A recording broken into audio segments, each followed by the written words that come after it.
Hey guys, tonight we trudge into the soft murk of dawn's first light, where the air tastes like damp straw and the promise of work looms larger than any morning coffee. And you probably won't survive this gig without pulling a muscle or two before breakfast.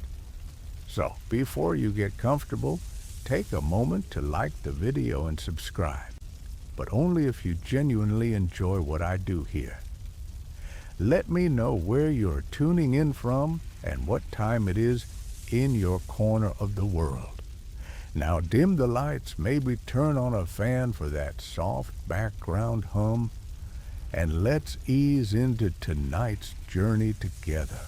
You stagger out of your pallet just as the last stars wink out the thatch roof beams creaking overhead like a chorus reminding you that comfort is a stranger here. You haul on your russet tunic, straw bits clinging like unwanted glitter, then heave yourself upright, every joint squeaking in protest. Mainstream fact in medieval Europe, peasants routinely rose before sunrise to begin grueling chores, often working 10 to 12 hours before the sun fully broke the horizon. You trudge toward the door, blinking against the dim lantern glow, and step into the courtyard where dew-slick cobblestones glisten under an ink-blue sky. First task, firewood. You shoulder a wicker basket and clomp toward the woodpile damp logs stacked like wobbling towers. As you heft the first block, your back arches in a protest that could rival any noble's lament, and you mutter your morning mantra, better than manual on-call surgery. Fringe tidbit, some country folk believed carrying a rabbit's foot during dawn chores would ward off frostbite and evil spirits riding the early mist, though in your experience, that talisman mostly got caught in brambles. You heave another log onto your shoulder, sending splinters dancing across the dew. Next, water buckets. You haul 2 wooden pails brimming from the well at stones slick with moss and whispered superstition, lugging each to the kitchen bench to feed the cooking hearth. The slosh of freezing well water in oak buckets makes your knuckles white, and you shiver despite your woolen leggings. Historians still argue whether wells were community hubs for gossip or just strategic choke points for disease, but either way, you avoid curious castle rats slipping in for a midnight drink. With muscles humming, you sweep stray straw from the stable floor, the broom's coarse branches rattling against the timber walls. Your goat Grisby bleats in the corner half awake as if to say, seriously. First you chop wood, now broom duty. You sweep in long tired strokes, straw crumbs flying like confetti, wishing for a modern vacuum. 3 light jokes ping through your mind. One about installing sawdust spa services for stable grooms. Another about charging your goat rent for all the straw he dirties. And a third about offering drive-through muck clearing. You stifle a grin and pile straw against the hayloft ladder. By now, pale pink dawn spills over the barn roof, and you trudge back toward the hearth with aching limbs singing in low protest. You drop the broom drip water from your sleeves and rub your arms, feeling every goosebump as testimony to medieval ergonomics gone wrong. Mainstream fact, before mechanized water wheels and harnessed horses, villagers relied on sheer human strength for field and farm chores, often resulting in chronic back pain and early arthritis. You swallow a swallow of sour pottage, thin broth, and scraps, but it warms your belly like a promise of fleeting relief. You pause at the cupboard where a loaf of rye bread sits in a wicker basket. You tear off a hunk flour, dusting your fingertips as you chew with gratitude. Hunger still gnaws. Food rations are meager, often only enough to fuel a peasant's dawn to dusk slog. Fringe note in some villages, greenwood sorrel was tossed into morning porridge as a herbal pick-me-up, though it tasted like someone steeped your cereal in lawn clippings. You drift back to the hearthstool, bread in hand, as the cottage's only chicken pecks aimlessly by your toe. As you gulp pottage, you recall the curling scroll of your ledger on the desk, awaiting the day's fines, bribes, and bread-buying expenses. But right now, numbers feel like weights heavier than any bucket. You stretch your arms, feeling the day's first yawn hitch in your ribs. Historians still argue whether peasant labor was regulated by strict common law or served more as customary obligation enforced by local lords. From where you stand, each dawn's chores are laws written on your bones. The courtyard gate squeaks open, and you glance up to see the sun's first round tip peek over ramparts like a shy witness to your daily gauntlet. You breathe in a lungful of cold air laced with wood smoke, stool-warm pottage, and fresh straw. It's a second's beauty before the day's full reckoning begins field plow beams and tax collectors. You tuck your breadcrumb-smudged fingers into your belt pouch and head back outside, ready to tackle the next medieval surprise. You stagger from the stable kitchen with empty hands, the echo of clanking buckets fading behind you as your stomach rumbles like a thunderstorm trapped in a clay pot. Morning chores have left you hollow, and what passes for breakfast, bland pottage ladled from a chipped wooden bowl, has already vanished down your throat like peasant confetti. Your mind drifts in search of sustenance, stale rye bread, perhaps a handful of bitter kale, anything that won't leave your belly screaming for mercy by midday. You step toward the rough-hewn cupboard where yesterday's loaf sits under a linen cloth stiff with flour. You lift the cloth and inhale the sour tang of fermented grain, teasing your nose. Mainstream fact: in late medieval Europe, peasant households often subsisted on coarse rye or barley bread, supplemented by gruel or pottage, with meat reserved for feast days or special occasions. Your lean fingers tear off a quarter loaf crust harder than wagon wheel leather, and you chew deliberately, each bite a truce between hunger and grit.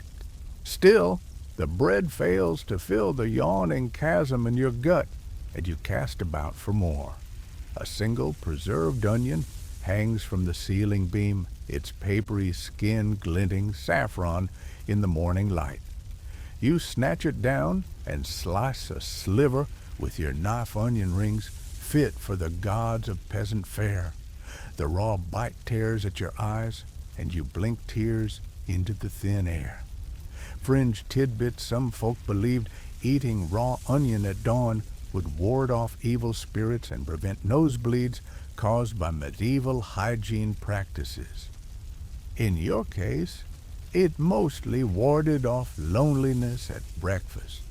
Your stomach growls again, louder this time, like a caged bear demanding tribute. You rummage under the bench and find a single fermented turnip, its edges puckered from salt brine. You pop it whole, the vinegary tang slapping your taste buds awake. Historians still argue whether fermented vegetables were a genuine source of nutrition or merely a way to prevent scurvy in the absence of fresh produce. You figure any remedy that keeps you on 2 feet instead of a deathbed is worth its sour weight. You eye the small wooden bucket where yesterday's milk was stored, now emptied down the goat's throat by Grisby, who bleats at you reproachfully as if to say, "Thanks for the scraps, friend." You stroke his scruffy wool and whisper, "Finders keepers," before moving on. The goat's hooves clop behind you a steady drumbeat to your search for more food. Turning back to the hearth, you discover the embers still glow faintly under the blackened kettle.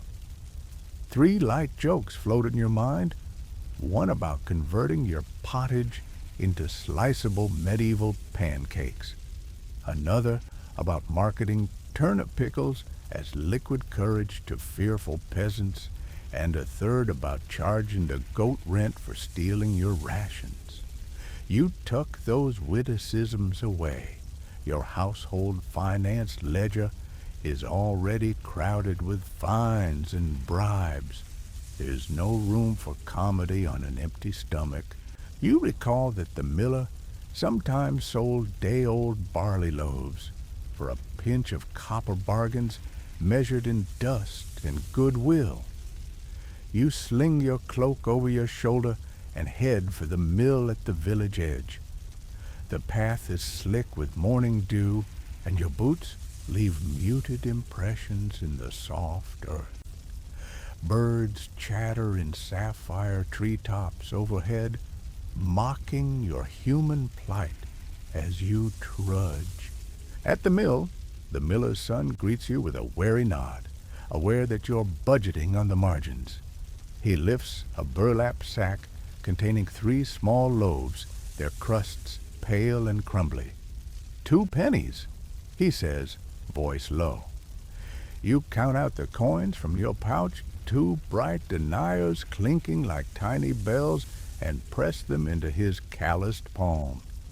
Fringe rumor holds that some millers secretly doctored their day-old loaves with sawdust to increase volume. You examine your bread skeptically, wondering if your next debt should be to your dentist rather than the miller. Walking back, you clutch the loaves as if they were precious relics.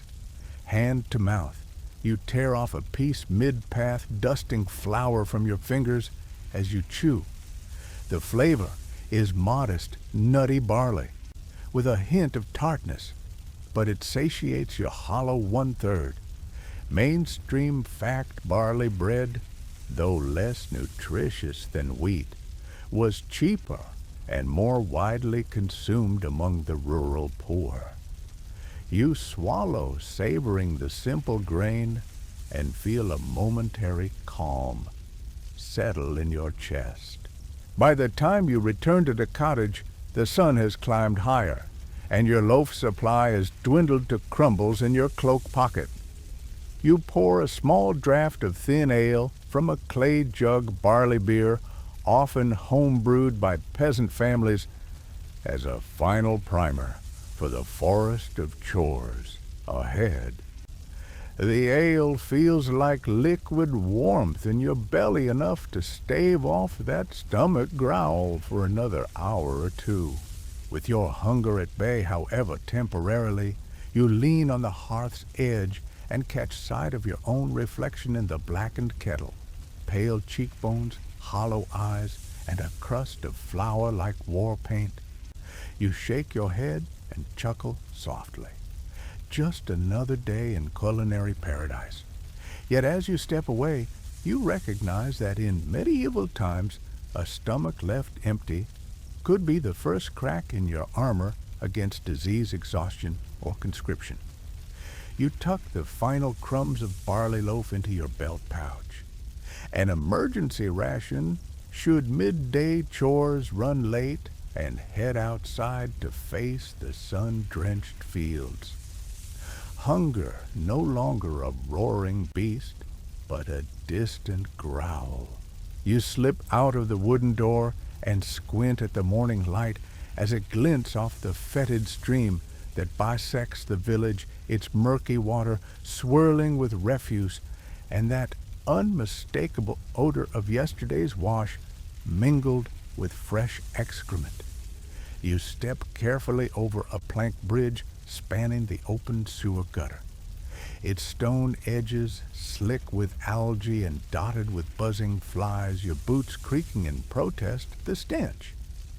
Mainstream fact medieval towns rarely had covered sewers or effective waste removal, so household refuse and latrine runoff were frequently dumped into open channels that ran through streets, creating a toxic soup that contributed to recurring plagues.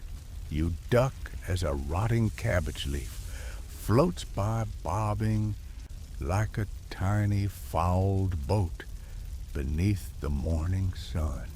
Your fingers itch as you brush a threadbare sleeve across your scalp, hunting for lice among the tangled curls you've given up trying to tame. Fringe tidbit, some folk believed rubbing pigeon droppings into their hair would suffocate lice, an ill-advised remedy that often resulted in more itching than relief. You poke through a crust of dirt and oil at your collar, extracting a tiny gray speck that scuttles away like a miniature greyhound. You drop it onto the gutter's edge, silently applauding the insect's daring escape as you whisper, "Good luck out there, friend." Ahead, a wash platform crests the gutter flatstones, where women scrub linen in cold river water, their stout wooden paddles slapping damp cloth with rhythmic precision. You cringe as you recall the damp straw of your bedding and wonder if a river bath might actually improve your complexion. Historians still argue whether medieval bathing practices were more ritualistic than hygienic, since full immersion baths could spread disease if the water wasn't frequently changed. By contrast, sponge baths or dry washing with cloths dipped in vinegar were also common, despite their limited cleansing power. A wooden bucket stands by the wash stones rimmed with moss and half filled with foamy water, a communal basin for quick rinses rather than full-on scrubs. You dip a hand in grimacing at the chill that shoots up your arm and fish out a corner of your tunic to dab at your brow. The water foams gray streaked with bits of twig and the occasional hair. You snort a laugh at the absurdity of your situation, mopping sweat off with filth-laden sponge, but your brain rewards you with a jolt of endorphins, even as your shirt recoils from the guess that your lice reservoir just doubled. You wander next to the open latrine, a slatted wooden bench suspended over a deep pit, and peer inside. The fetid air nearly knocks you backward. A rat darts along the bottom eyes, glowing in the dark. You quickly step away, cursing under your breath, and note that the latrine reeks stronger than the fishmonger's stall, which is saying something. 3 light jokes surface. Guess I'll skip the fish and chips tonight. Remind me never to open a bakery here, and if only I had a rope to lower this rat for a chat. You stash those jests, mindful that public humor about human waste can lead to more than just social faux pas. Your jerkin sleeves are stiff with grime, and you consider augmenting your personal brand with an ode to gutter for authenticity. Instead, you trudge on toward the wooden bathhouse at the village outskirts, if bathhouse can be called 3 wooden planks surrounded by a damp fence. Inside, a trough of steaming water bubbles over coals, its heat rising in talcum-like mist that fogs your vision. A grizzled old man in a saffron hood motions you forward, brandishing a lice-soaked rag. He points to the trough, then shrugs. 15 pence or a chicken, he croaks. You fish a copper penny from your pouch, place it in his gnarled hand and step inside. The steam burns your lungs as you crouch to duck beneath the plank wall, the trough's water scalding at the ankles. You plunge in yelping as the heat licks your calves, then wage a half-hearted battle with layered sweat and muck cemented onto your skin. The lye rag scratches at you like coarse sandpaper, drawing a swirl of gray bubbles along your collarbone. Fringe whisper, some patrons added mustard seeds to the bath to stimulate pores and repel fleas, a practice that earned the house a reputation for zesty cleanliness. You taste mustard on your tongue and wonder if your fleas now wear tiny yellow jackets in solidarity. The bath's only soundtrack is your labored breathing and the hiss of steam venting through gaps in the fence. You scrub until your arms ache, then step out half expecting to burst into flame like a fairy tale victim of hubris. Instead, you wrap yourself in a linen cloth still damp, but at least free of smudged grime, and pat yourself dry with a salt-stiffened towel. You question whether this semi-annual bath just intensified your fleas party or actually scrubbed them off. Either way, your skin tingles with the promise of a fleeting cleanliness. You glance at your reflection in a tin mirror, small dented the glass tarnished to smoky gray, and see a pale, gaunt face ringed by damp hair eyes, bloodshot from the steam. You sigh. Mainstream fact evidence suggests that most medieval Europeans bathed infrequently, some only once a year, due to superstition that water opened the pores to disease, though contemporary physicians also cautioned against overly cold or hot baths. You pat a stray droplet from your brow and chuckle, I'm either invincible or instantly doomed. By the time you reach home, the linen cloth has stiffened again in the draft, and your hair still smells faintly of vinegar from last night's ritual. You collapse onto your pallet, brushing away stray straw, and feel the day's labor settle into your bones. You tug your tunic sleeve away from your wrist, revealing a tiny red welt from where a louse lingered too long, a souvenir of medieval glamour. You laugh softly. Who needs jewelry when you have flea bites? Settling into the feeble warmth of your cot, you tuck your damp tunic aside and press your cheek against the rough-hewn beam. You breathe in the mixed scents of vinegar wood smoke and sweaty linen, this intoxicating bouquet that says you survived another day.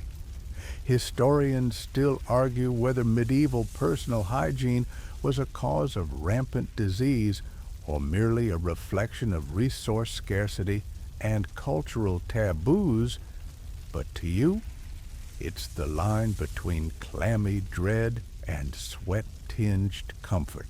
You close your eyes, every sound amplified, a distant crow cawing, a goat bleating, a drip of water echoing from the wash basin. You ease into sleep, imagining perhaps that in another world you'd have soap shampoo and a hot shower on tap. But for now, you take solace that at least your louse count is down by 1, and tomorrow you'll chase off the rest. Good night. You tiptoe through the narrow alleyways before dawn's first sickly light, the hush broken only by distant coughing fits that echo like ragged bells against timbered walls. Each breath you draw tastes faintly of rotting straw, rotting refuse, and something more insidious, the promise of disease lurking just beyond every dripping eave. You cradle your stomach against a sudden lurch, recalling that abiding dread today. You might glimpse the shadow of plague on a neighbor's doorstep. Your first stop is old Morwenna's cottage, its once bright saffron shutters hanging crooked and splintered. You knock gingerly, and a skeletal hand pulls back the curtain. Her eyes, sunken like withered apricots, study you through tears of fever. A rasping cough escapes her lips, so volcanic that you half expect ash to spray from her mouth. Mainstream fact in medieval Europe, recurring plague outbreaks, often the bubonic variety, killed up to half the local population in devastating waves as the disease spread via rat fleas and human contagion through crowded, unsanitary quarters. You step back, heart in your throat, and murmur a soft wish for her survival. Morwenna beckons you inside with a trembling finger. The hearth fire has long since died, and the damp straw mattress lies stained with sweat and something darker. You set down your wooden bucket of herb-infused broth, the steam curling with the scent of parsley and bitter chicory, your humble offering in hopes of pushing back the fever. Fringe whisper holds that some villages used crushed mandrake root poultices on afflicted limbs, believing its mythical scream could draw disease out of the body. Local apothecaries frowned, calling it witch's folly. But desperate hands still reached for the stuff. Her cough rattles again, and you press a linen rag soaked in rose water and vinegar against her lips, hoping to catch the worst of the spray. Historians still argue whether such face coverings ever truly blocked contagion or spread more disease by offering ill-washed cloth as false protection. You bow your head, recalling that your own rag requires daily washing, lest it become a breeding ground for new horrors. Stepping back into the open air, you catch sight of the street's other sufferers. A merchant rests against a shuttered stall, cheeks flushed saffron and eyes milky with delirium. He tries to rise, stool tumbling, and you catch him by the shoulder before he topples into the mud. You lower him, gently pressing cool water to his forehead from your bucket. He moans, sniffing at the breeze as if begging the wind to carry the sickness away. You wonder if the three light jokes rattling in your mind, one about turning plague into a sideshow attraction, another about charging admission for fever-themed haunted houses, and a third about offering plague-scented candles, are blasphemy or sanity's last defense. You press onward, boots squelching through waterlogged straw and shifting refuse. The alley narrows, and you pass beneath a rafter draped in animal hides, drying from last season's hunt. Beneath them, black rats skitter in packs, their beady eyes flicking at you like darting embers. Mainstream fact, black rats, Rattus rattus, carried the flea Xenocella Chiapes, whose bites transmitted Yersinia pestis to humans, fueling catastrophic plague epidemics. Towns without robust rat control saw far worse tolls. You swallow, hard fingers tightening around the bucket's handle as you recall every rat you ever swatted here was a potential plague courier. Turning a corner, you stumble upon the makeshift infirmary in the old chapel ruin, where cloth partitions hang on crooked poles to separate the ill from the less ill. Lanterns flicker behind oil-streaked glass, casting elongated shadows that dance across sickbeds. Pale figures lie spaced haphazardly, groaning like wounded beasts. You set your broth down on a rough-hewn altar once carved for saints, then step to a patient draped in tattered teal robes, a traveling scribe taken ill after nights, spent copying ledger scrolls. You slip on a linen hood your makeshift protective gear and kneel beside him testing his pulse. His wrist pulses faintly like a dying ember. You whisper an ASMR-friendly promise, "Here, friend, just a sip." You feed him the broth from a wooden spoon, each spoonful a promise of warmth amid the chill of curtained gloom. Fringe note, some plague doctors in Italy wore beaked masks filled with lavender or camphor to filter miasma. Yet records suggest these aromas were too weak to stop bacteria, though they did make the street smell like a flower shop. You tease your scribe Bet these herbs taste better than ink, and he cracks a weak smile. As you finish the infirmary's water, a gaunt man in russet cloak ushers you out, warning that the chapel's floor creaks under too much company. You step into the courtyard, every footstep echoing like a dirge bell. A dog barks somewhere distant, and you imagine it yapping at an unseen ghost. Your heart thumps again, more like a drum roll for a battle you cannot win. Beyond the chapel gates, you pause to wash your hands in a wooden trough filled with vinegar water, vinegar legendary for its supposed germ-killing power. You rub your fingers until they prickle red, remembering the plague's wrath could strike anyone, peasant or noble alike. Historians still argue whether public vinegar spray stations were effective decontamination measures or merely ostentatious displays of civic hygiene. You rinse your rag and hang it to dry on a nail, hoping the sun's scant warmth will revive it by tomorrow.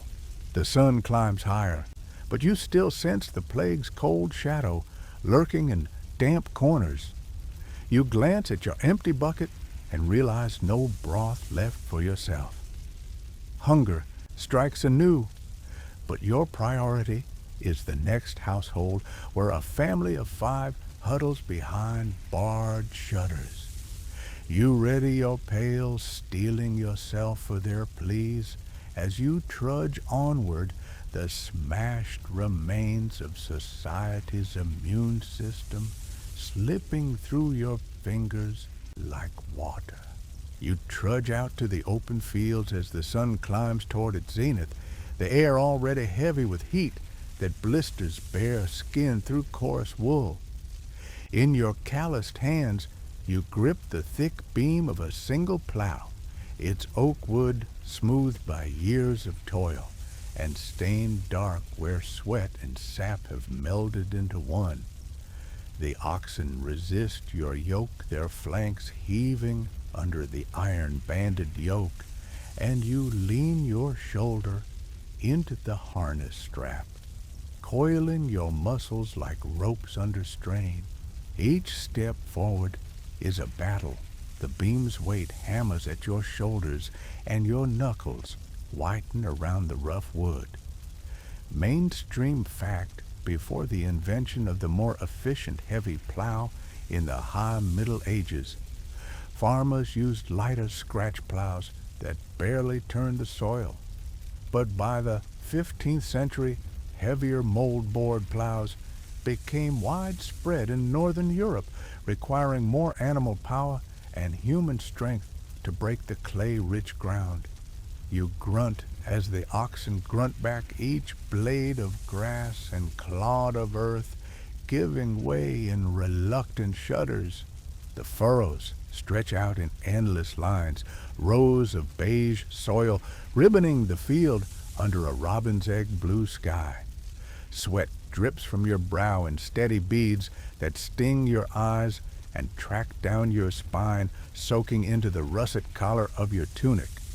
Fringe tidbits, some laborers anointed their brows with a paste of crushed nettles and vinegar to wake up aching muscles before dawn's first furrow, though more often this remedy left skin raw as lantern glass. You smear a dab of the sharp-smelling mixture at your temple, remonstrating your muscles with the burn. Come on, shoulders, remember the rabbits. Your back protests with each lurch of the plow's tip, but you press on, guiding the iron share deeper, until the turning earth reveals a stratum of black humus beneath the stony crust. Historians still argue whether the heavy plow revolution truly liberated peasants from subsistence scarcity or simply bound them more tightly to their manners for endless toil. You pause to catch your breath, wiping the iron bands of sweat from your forehead and gazing at those dark ribbons of turned soil like promises of a better harvest if only you can survive the heat. A breeze flickers through the barley stalks at the field's edge, golden ears swaying like dancers in saffron robes. You inhale that oat-sweet scent and savor the memory of freshly baked loaves, dreaming of the day when this very furrow might yield enough bread to quell every growl in your belly. You adjust the beam on your shoulder, feeling the jagged scar where a splinter once lodged, and refuse to let go your own mark of medieval ergonomics. The sun reaches its apex, and the day's labor feels twice as heavy under its glare. Your jerkin clings to your chest, and goose flesh breaks out on sweating arms as cold sweat beads at the nape of your neck. You recall the fringe belief that performing the plowing under a waxing moon would ensure obedient oxen and fertile soil, though no celestial phase has ever delivered you from aching joints. You squint at the sky tonight, it will be full, but your right elbow will ache regardless. You switch shoulders the beam, shifting like a restless beast, and take the first bite of your midday meal, a hunk of barley bread as dry as wagon wheel leather, and a chunk of salted cheese that grates like bone on bone. The world around you hums with life, a lark overhead, the distant clank of a scythe on stubble, the low moan of wind riding across the field, but your senses twists with fatigue. You swallow the dry morsels, washing them down with water from your leather flask grit, swirling at the bottom like tiny fossils of the earth you've turned. The afternoon heat rolls in like a wave, and you wonder if you'll feel your arms again tomorrow. Each pass of the plow lowers the beam closer to your collarbone, and you press a hand to the hollow of your throat, bracing for the burn. 3 light jokes drift in your mind, one about naming each ox after medieval popes to curry divine favor, another about charging the miller plow tilt fees for your extra effort, and a final quip imagining a modern gym installing oak beams instead of dumbbells for authentic resistance training. You tuck them away with a strained grin, knowing laughter now feels as distant as lined parchment. A thunderhead gathers on the horizon, dark plum clouds rising like a judgment scene painted in broad strokes. You lift your gaze, dreading the promise of a sudden downpour that will turn these furrows into a quagmire. Yet, as beads of sweat cool against your skin, you sense the weather shifting. The breeze carries a fresh electric scent, and the barley stalks wave in unison. Within minutes, droplets slap against your back, first gentle, then hammering like an unseen smith at an anvil. You grip the beam tighter, forging onward as rain soaks your tunic swiftly, each furrow doubling in weight with muddy soil. After what feels like an eternity, you reach the field's edge. The rain has rendered the field a churned mud sea, and the oxen strain with widened nostrils. You guide them along the final furrow, leaning on the beam as if it were a staff of command. Mainstream fact in medieval times, farmers accepted the whims of weather as part of their lot. Rain could save a harvest or destroy a year's toil in hours, with no recourse but prayers to saints and hopes in favor from the elements. You whisper one such prayer to Saint Anthony, patron of farmers, and grit your teeth as the last furrow turns under the sodden plow. As you unharness the oxen, their coats slick with rain and sweat, you lean against the fence post, breathing heavily. Your tunic clings to your skin like a second pelt, and your hands bear new blisters where the beams would grip too tightly. You watch the furrows' dark, wet ribbons waving with promise, and know that this field tilled with your labor will feed not only your belly, but perhaps dozens more come harvest. You pat the oxen's flanks, murmuring thanks to your unwilling companions. They low softly in response, wide-eyed and ready for pasture. You unharness them, and their hooves skid in the mud as they wander to greener grass. You stand amid the field rain, dripping from your cloak and pooling in your boots, feeling both small and essential, a cog in the wheel of life and toil. Historians still argue whether this ceaseless labor underpinned the medieval economy's stability, or simply reinforced a cycle of peasant exhaustion and elite profit. You push the final sod aside and trudge back to the village, ready for the next brutal chore-mending tools, repairing fences and bracing for whatever dawn demands. You trudge along the rutted lane toward the manor house, the echo of your boots on cobblestones mingling uneasily with the distant clang of a bailiff's bell, an ominous summons that carries more weight than any axe. As you round the ivy-clad archway, the manor's timbered facade looms overhead, banners fluttering in the breeze to remind every peasant that power lives in painted heraldry and gilt. You pause, hand resting on the pommel of your sheath knife, as two burly bailiffs step forward, quills tucked behind ears and parchment scrolls unrolled like traps. Sir, one of them, intones voice as polished as his buckled boots. By order of Lord Argenté, all households owe tallage for this quarter's muster fund. You blink, recalling that muster fund wasn't a village militia initiative, but the Lord's private war chest for jousts and pageants. Thin hope flickers at the back of your mind. Maybe he's taxing only the well-to-do today.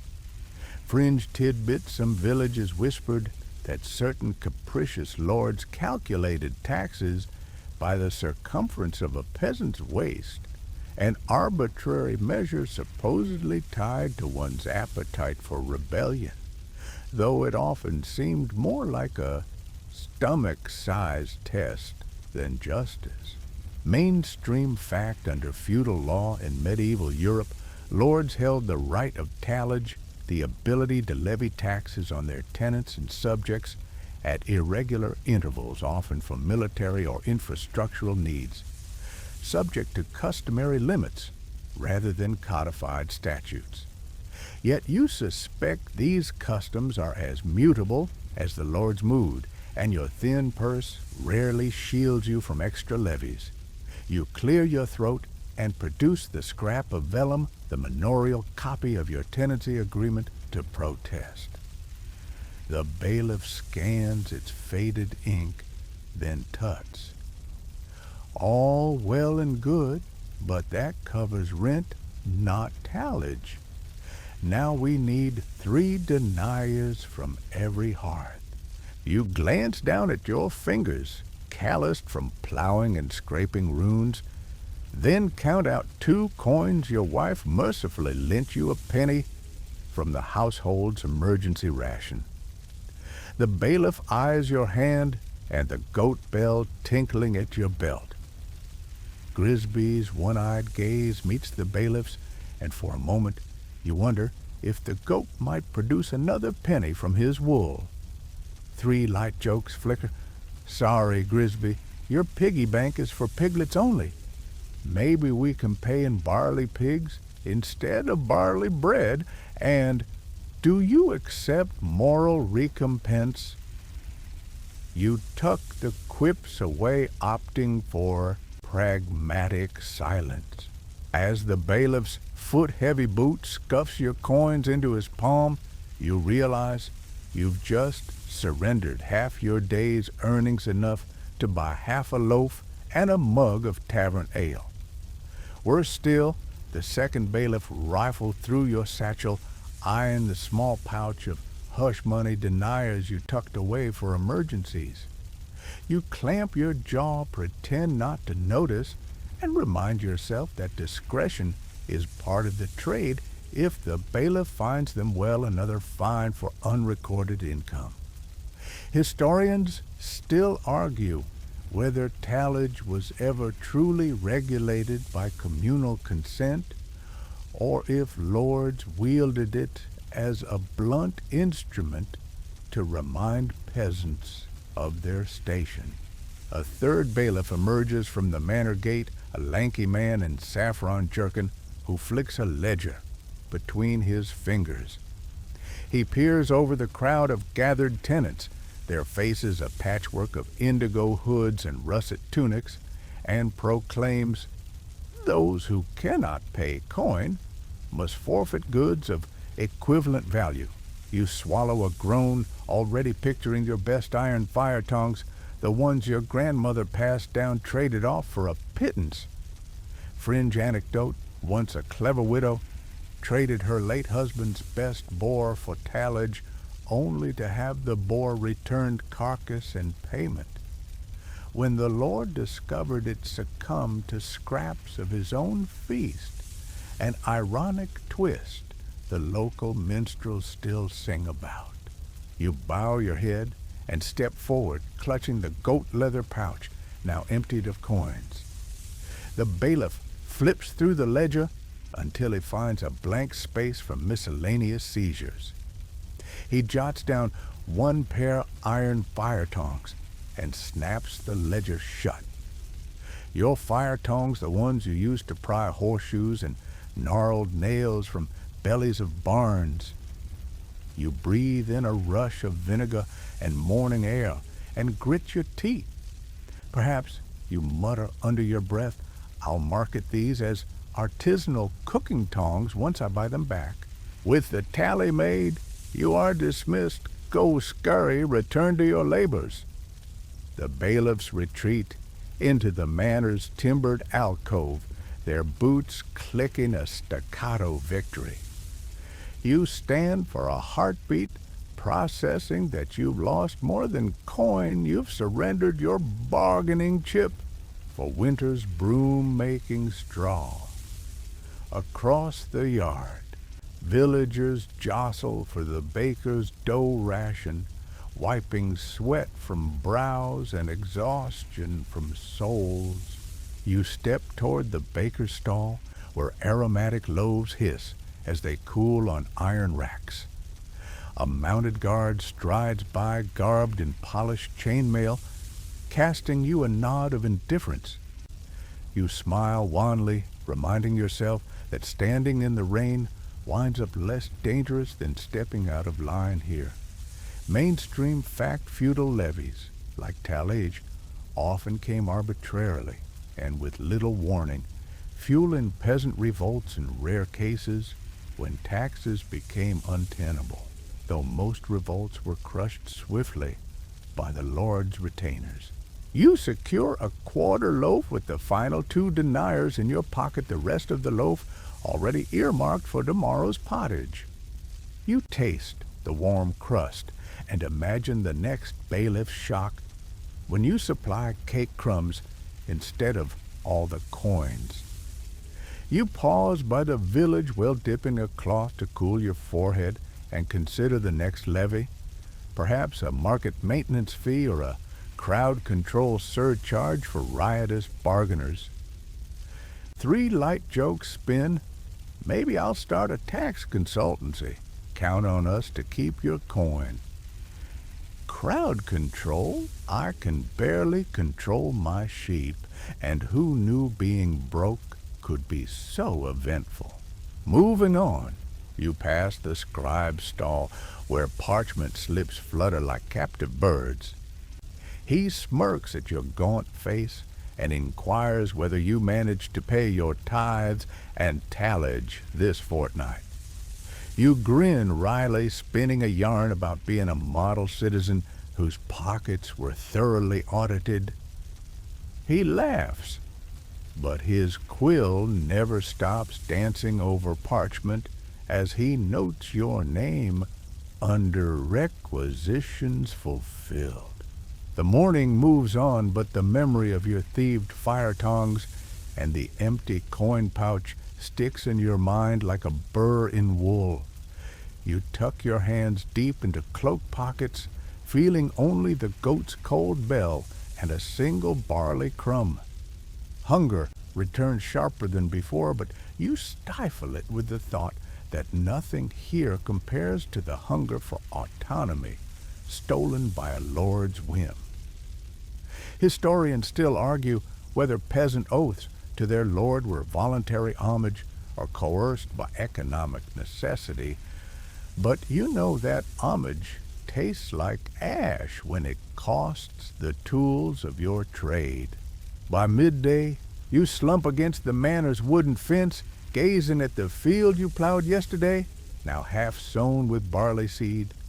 The sacrificial field you've nourished will feed many, but the Lord's empty granary will soon swallow more. You run fingers through grass and remember the wonder of a barley loaf's first taste.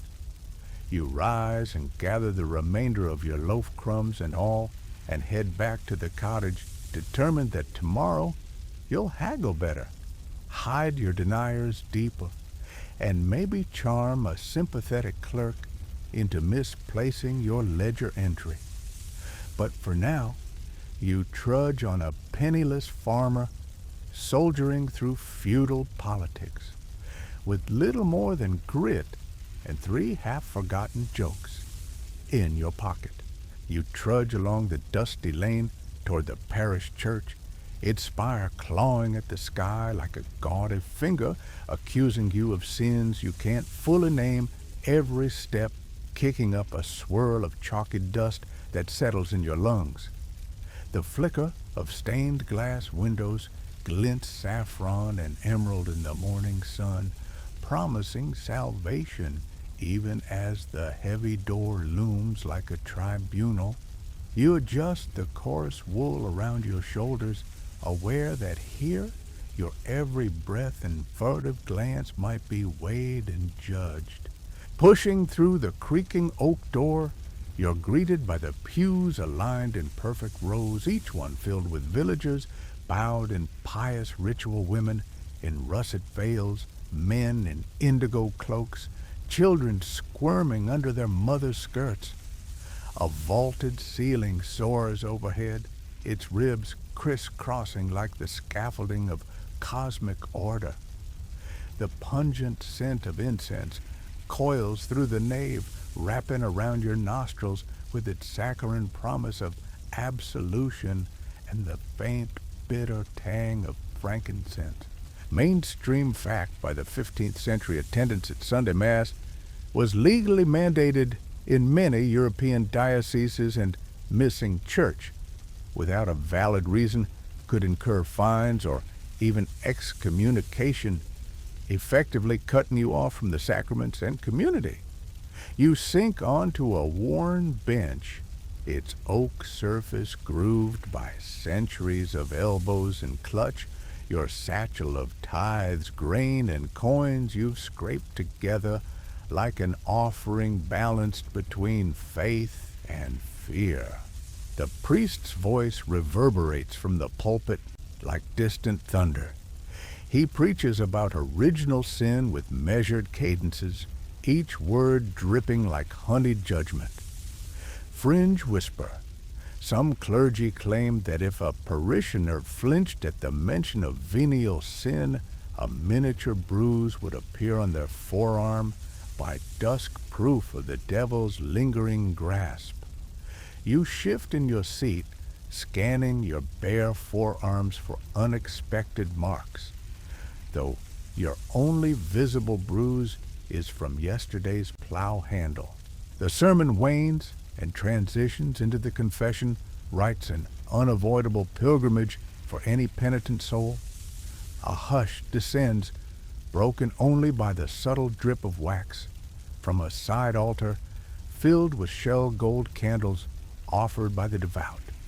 You rise and shuffle toward the confessionals, passing under a painted arch where angels clutch scrolls of righteousness. The nearer tobacconist might have called this heaven's smoke break, but here it feels less like solace and more like a throatful of obligation. Inside the narrow confession booth, you kneel before the lattice screen and hear the priest's low voice, soft timbre, with a hint of saffron incense clinging to it. "Go on, child," he prompts gently. You murmur your sins missed, tithes a heated word with the bailiff, an uncharitable thought about the butcher's price for pork. Mainstream fact confession in medieval times was originally anonymous and collective, but by the later Middle Ages, private auricular confession, whispering sins into the priest's ear, had become widespread and compulsory, further consolidating the Church's power over individual conscience. You feel the weight of each whispered omission settle on your shoulders. He intones an act of contrition and prescribes a penance of 3 Hail Marys and a donation of 2 deniers to the poor box. 2 deniers you don't have. Fringe note. Some lay people secretly carried pocket penances, tiny knotted cords representing repetitive prayers tucked in their doublets to avoid public humiliation, though many confessed just enough to avoid the Church's ire rather than seek true absolution. You slip your fingers into the folds of your tunic and press them together in silent truce, vowing never to mention that clever trick to the bishop. Released, you step back into the aisle's dim light and cross yourself, the motion heavy as a millstone, as if sealing a pact you never fully agreed to.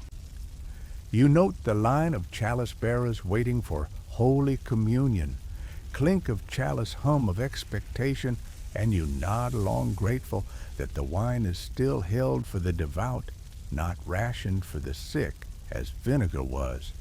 Historians still argue whether the spread of communion wine among lay people represented genuine spiritual democratization or was merely a tool to reinforce clerical authority and control over the laity's bodily sanctity.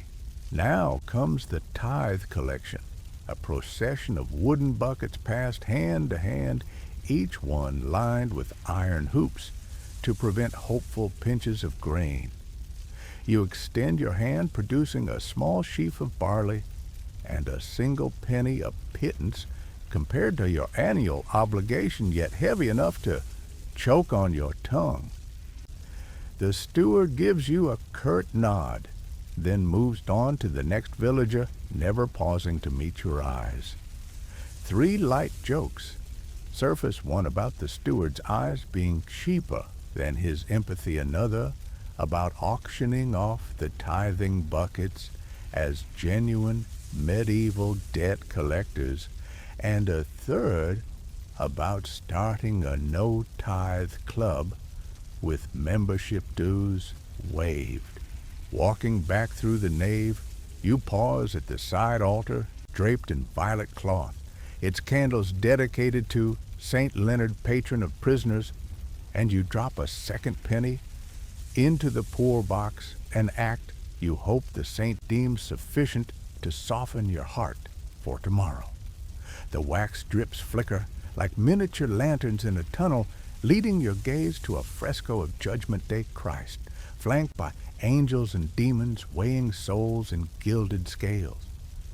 You squint at a figure being cast to dark jaws below and think, better watch my ledger or I'll be with him. You step outside the midday sun hitting your face like a blacksmith's hammer. The courtyard bustles with ritual chatter women trading gossip about the vicar's rumored affair with the herbalist children weaving daisied chains in a corner and a scribe copying church ordinances onto fresh parchment.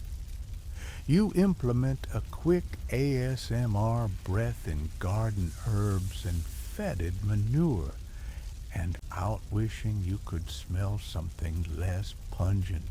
As you leave the church grounds, you recall that your own name is inked in the parish register, its curled letters a testament to your membership in this uneasy congregation. Fringe anecdote, some executioner families were forbidden from baptism registers visible to parishioners and had to use secret back-channel entries kept by sympathetic clergy.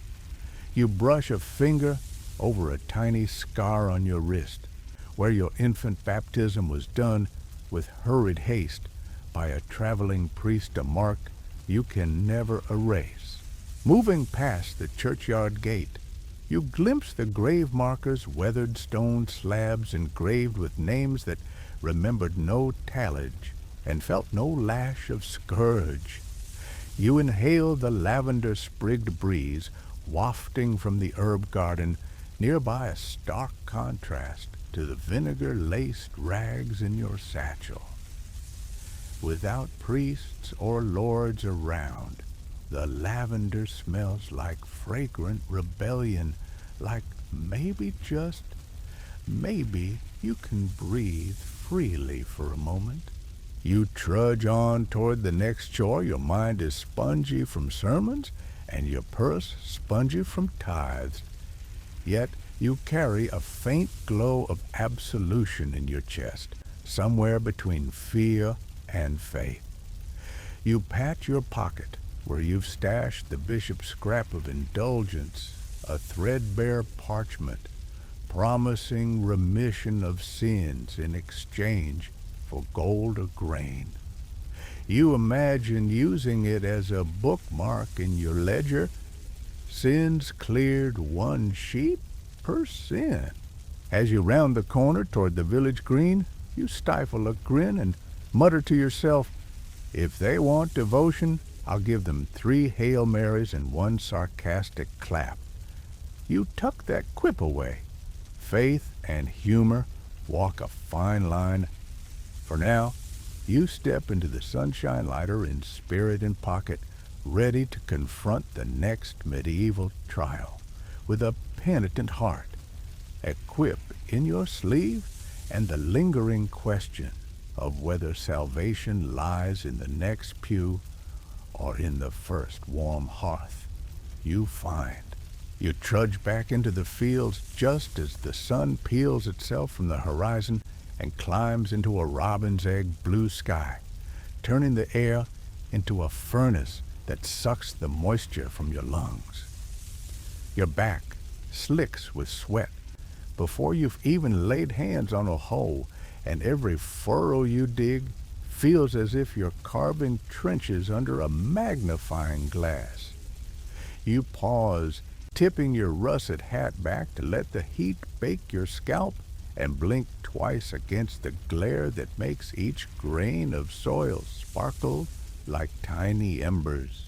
Mainstream fact, medieval farmers had no access to modern irrigation or shade cloth.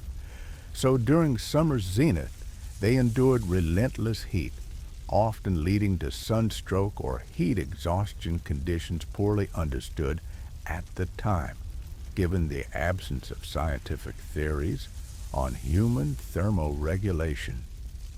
You grip your hose shaft, its oak handle, smooth from use, yet hot enough to blister your palms, and swing it downward, slices of earth peeling back like burnt parchment. Already your woolen tunic clings to your chest, and beads of saline trickle down your neck, stinging your collarbone.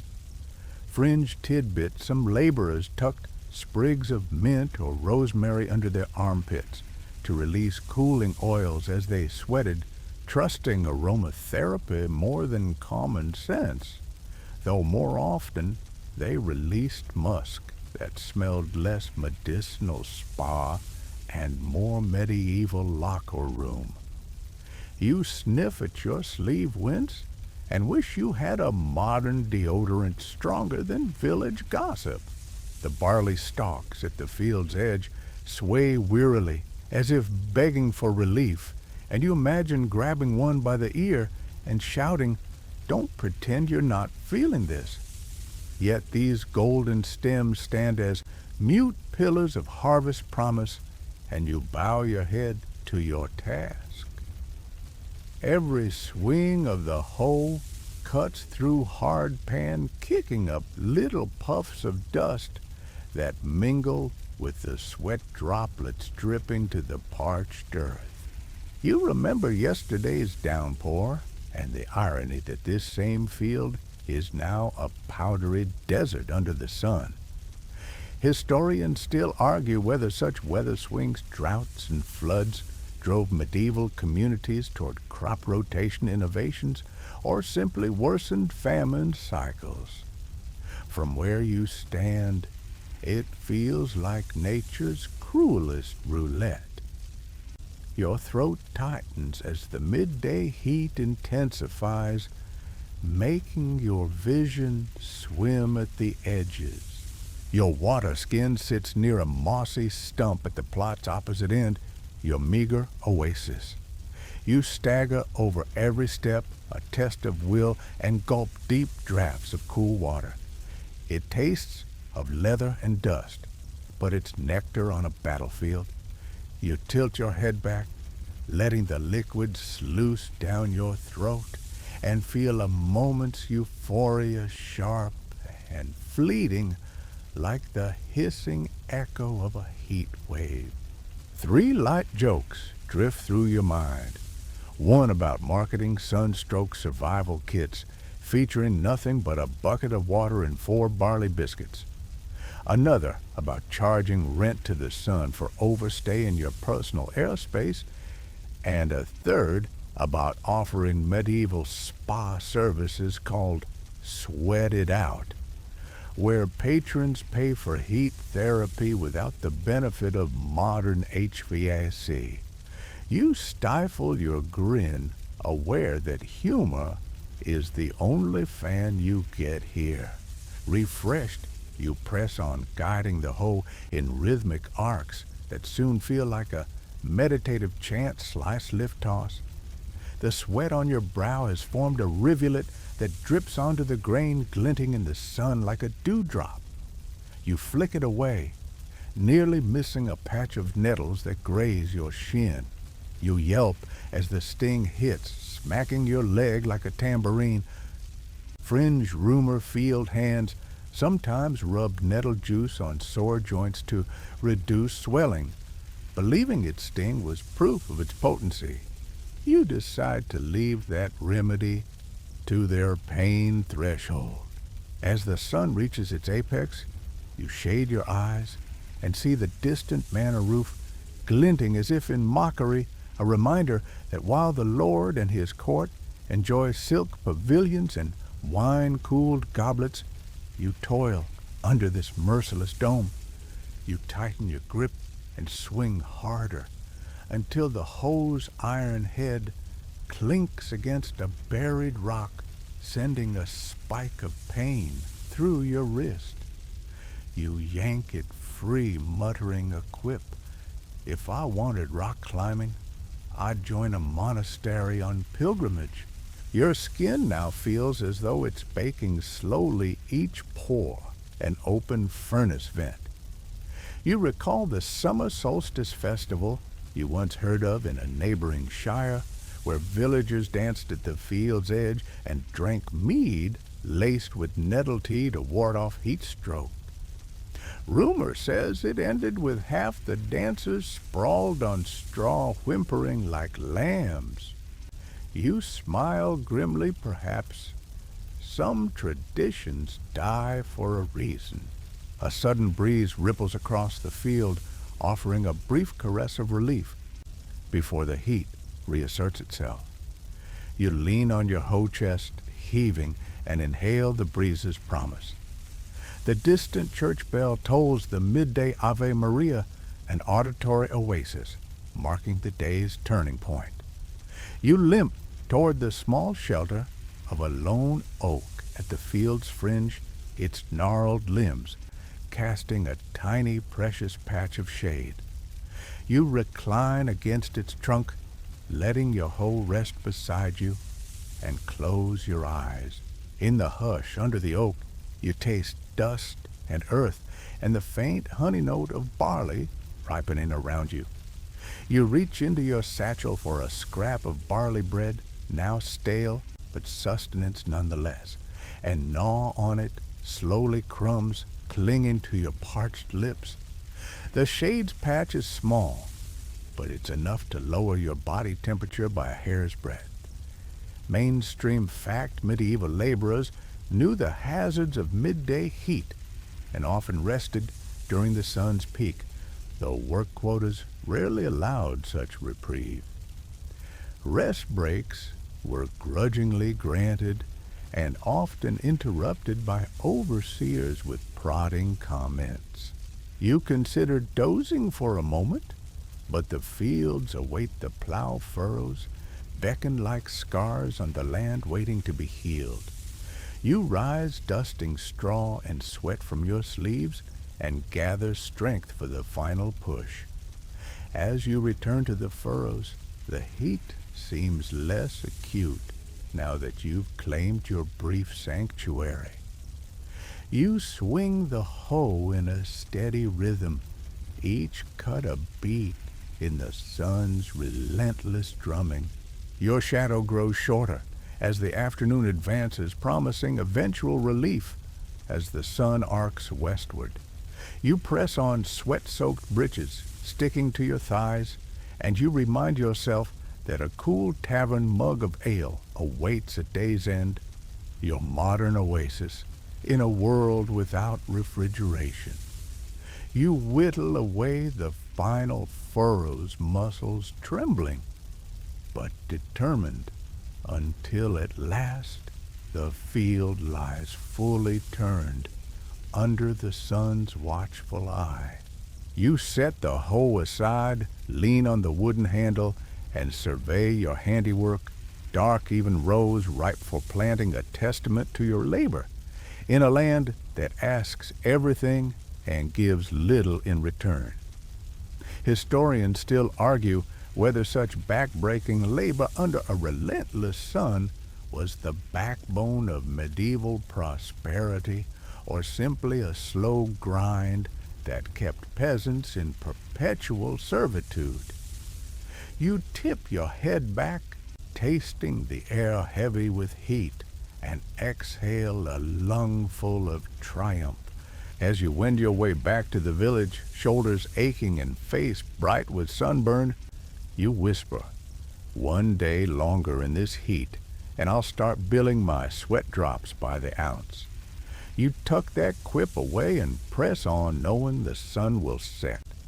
But tomorrow it will rise again, as will you, to dance under its unforgiving gaze once more. You push open the tavern's heavy oak door and step into a haze of smoke-stale ale and rough laughter, the kind of welcome that feels both dirtier than the courtyard and yet more comforting than home. Sawdust carpets the floor and straw-stuffed benches, hug broad, scarred faces in russet and teal tunics. A burly mercenary in chainmail pats the seat beside him, nodding you over with a grin that reads, "You look like you need something stronger than pottage." You slide onto the bench, your back already sticky from the day's heat and toil. Mainstream fact by the late Middle Ages, alehouses had proliferated across Europe, serving as communal gathering spots where townspeople and itinerant soldiers alike drowned their worries under wooden mugs. Some towns boasted one tavern per 100 residents. You inhale the heady aroma of hop, sweat, and tallow candles, feeling the tension in your shoulders unknot like a released noose. A server in a saffron apron sloshes a mug of amber ale toward you. The foam tickles your lips as you tilt the mug skyward and gulp. The first swallow washes away the grit of barley dust, leaving behind a sharp warmth that lights a small fire in your chest. Fringe tidbits: certain executioners were rumored to carry tiny barrels of their own ale, brewed with a pinch of iron filings to stay in tune with their profession's taste. Though, in your experience, iron-rich beer tastes mostly like drinking rusty nails. You nudge the mercenary and whisper, "Bet your blade's sharper than my brew," and he roars with laughter. Around you, a trio of guards hoist their mugs in salute. Their armor clanks in unison, a metallic chorus that echoes off the rafters. A woman staggers past, her emerald dress stained with ale, juggling 3 pewter mugs as she sings a bawdy tavern ballad.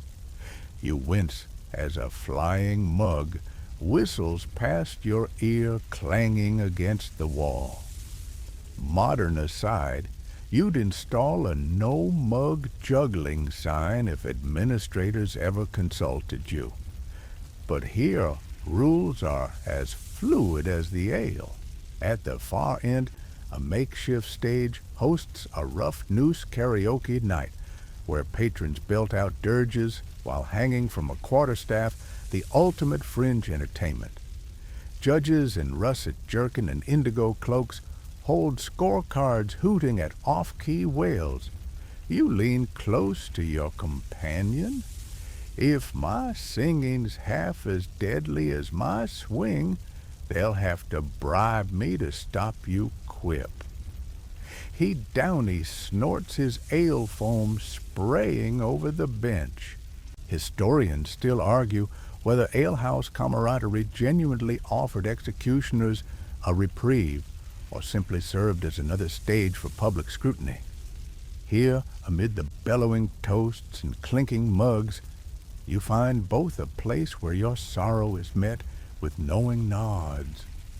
Yet every rumor and joke feels like fresh ink on your ledger of infamy.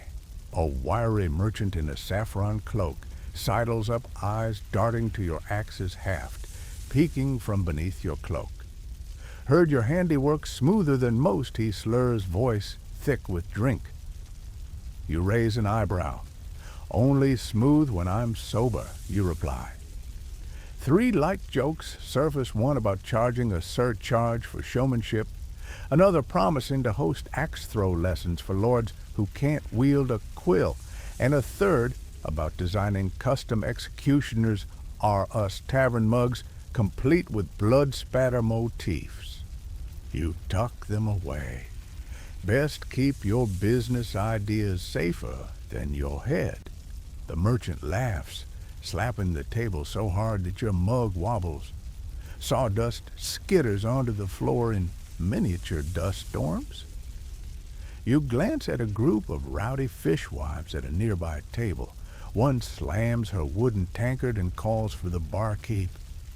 A battered cleaver glinting on her belt suggests she's half butcher's guild, half ladies' man scare tactics. You sidestep her brawny advance as she darts for the stage, ready to upstage the new singers with her war cry. The barkeep, a barrel-chested woman with a scar slicing her eyebrow, slides another mug your way. She smirks, saying, "Your first one's on us." Think of it as blood money rebate. You lift the ale in a solemn toast to partial refunds and partial regrets. She cackles, perhaps, sensing a kindred dark humor, and wipes her hands on her apron. A mercenary next to you recounts a skirmish on the frontier, arrows rained like hail, and politics beheaded more officers than swords. You listen enthralled by tales of far-off wars where death was meted with equal parts chaos and ceremony. You clink mugs to winning the wrong battles, you murmur. Your companion nods, voice low. Better that than losing your head and your horses, as rumor says. Between stories, you offer your own grim anecdotes. The time the judge sneezed at the precise moment of decapitation, sending the head sailing into the straw, or the day a sheep wandered into the courtyard mid-execution, earning the title of unofficial mascot for the hour. Each tale lands with a mix of horror and hilarity, exactly the blend you crave after a morning's work. As candles gutter and embers glow low in the hearth, the tavern's warmth wraps around you a brittle shield against the chill of tomorrow's dawn. You decide to stay for the night's downstairs special, a pie of ale-soaked bread and minced pork guaranteed to stick to your ribs. You settle your tab with a handful of copper pennies, mindful of the fines still lurking like uninvited ghosts. Later, you shuffle to the back corner where the bench doubles as a makeshift pallet. You brush aside a coil of hemp rope left by a previous reveler and lie down, pulling the scratchy blanket from your satchel. A final cheer erupts as the Noose karaoke judges announce a winner, and you hear the triumphant shout, "I survived the gallows and got more off-key than any executioner." You smile as your eyelids droop. In the swirling haze of warmth and exhaustion, you dream of axes singing through the air and alehouses humming lullabies. You remember the courtyard's stone chill, then the tavern's fire crackle, and realize that neither realm offers perfect refuge, yet together they forge the tenuous balance you rely on. When dawn's first light slants through the battered window panes, you wake on your makeshift pallet to the tavern's hush. The sawdust smells sweeter than any herb infusion back home, and the faint aroma of last night's ale lingers like a benediction. You hack a silent cough, tuck your axe into your belt, and step into sunlight, trading one bench's comfort for another platform's chill. You trudge down the rain-slicked lane each step, a hesitant plunge into ankle-deep sludge that clings to your boots like reluctant mollusks. The sky overhead is a bruised slate mist drifting down in whispers that cool your overheated skin. Yet every droplet seems determined to seep through patched seams in your cloak and find purchase against your bones.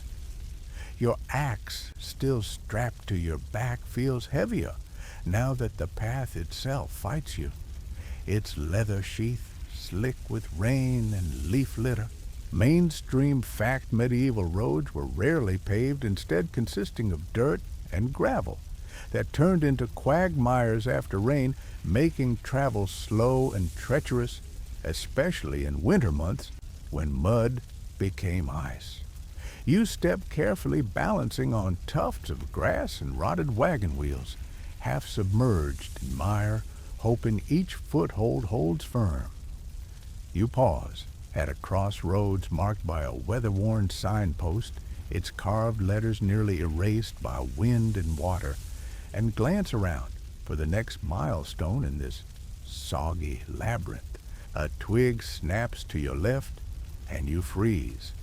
Heart thumping like a trapped crow in a wicker cage, you pivot to see two cloaked figures emerging from the mist highwaymen. By the way they carry curved knives and half-grins carved by necessity. Fringe tidbit, some brigands in late medieval England disguised themselves as roving minstrels or clerks using loot cases or scroll tubes to conceal blades, then pounced when travelers let down their guard. You've learned to distrust any cheerful motif on a suspicious character. You swallow, tightening your grip on your axe's haft, the knuckles whitening against rough wood. They block your path boots, squelching in the sludge, and one steps forward, voice oily as swamp water. "Evening, friend. That's a fine axe you bear care to part with it for a gentler journey." You level a steady gaze, recalling that highwaymen rarely ask twice. Historically, lone travelers were easy prey for bandits, as manor guards seldom patrolled these secondary routes. Solitary peasants and merchants alike risked robbery or worse. You consider the mugs of ale you shared in the tavern last night, and the comforting clang of chain mail. But now, you stand exposed, an axe-wielding farmer, staring down two desperate blades. You estimate the distance 6 paces to the first brigand, 8 to the next. Enough room to swing, perhaps, but also enough to misjudge and end up mired in mud. 3 light jokes flicker in your mind. "Sorry, lads, this axe is gluten-free. I only barter for goat cheese. And how about a rain check instead?" You swallow the humor, knowing that timing matters more than wit when rogue steel gleams in your face. The taller highwayman lunges forward, blade flashing like a fallen star. You sidestep axe's pole, thudding against a plank buried in mud, and pivot your boots nearly topple in the mire. You swing the haft at his wrist, catching him off guard, and he howls, dropping his knife into the mud. The second man laughs a hollow sound and charges. You brace the haft against your hip, then drive forward, sending him skidding back a pace as mud sprays like confetti. Fringe whisper says some peasants once used trench-foot-inducing trenches to slow brigands, but you'd rather keep your toes intact. Your first assailant scrambles up mud, streaking his russet tunic, and retreats a step, eyes wide. You level your axe breath ragged, and he raises his hands. The second highwayman, seeing his companion's ill luck, drops his dagger and raises both palms, voice trembling. "We mean no lasting harm, just coin and gear. Spare us the axe's mercy." You eye their muddy state, the pungent reek of desperation emanating from them. Historians still argue whether highwaymen were driven by sheer opportunism or by systemic poverty that left them no choice but to rob travelers. In practice, it was likely a mix of both, with occasional brigands blamed as scapegoats for broader rural discontent. You glance at your empty satchel. Too many fines and tithes have drained your purse, and pity flickers in your chest. But pity does not pay for bread or a new cloak. You dip into your cloak pocket and produce a single denier, your last reserve for emergencies. You toss it at their boots, splashing mud. "Take this and be gone," you rasp, voice low. They snatch it and scurry off into the mist, leaving your boots and nerves rattled like spoons in a pot. You stand amid splashing mud water, dripping from your sleeves, and sink into a strained exhale. The crossroads lies quiet once more, the gaggle of geese-like highwaymen gone.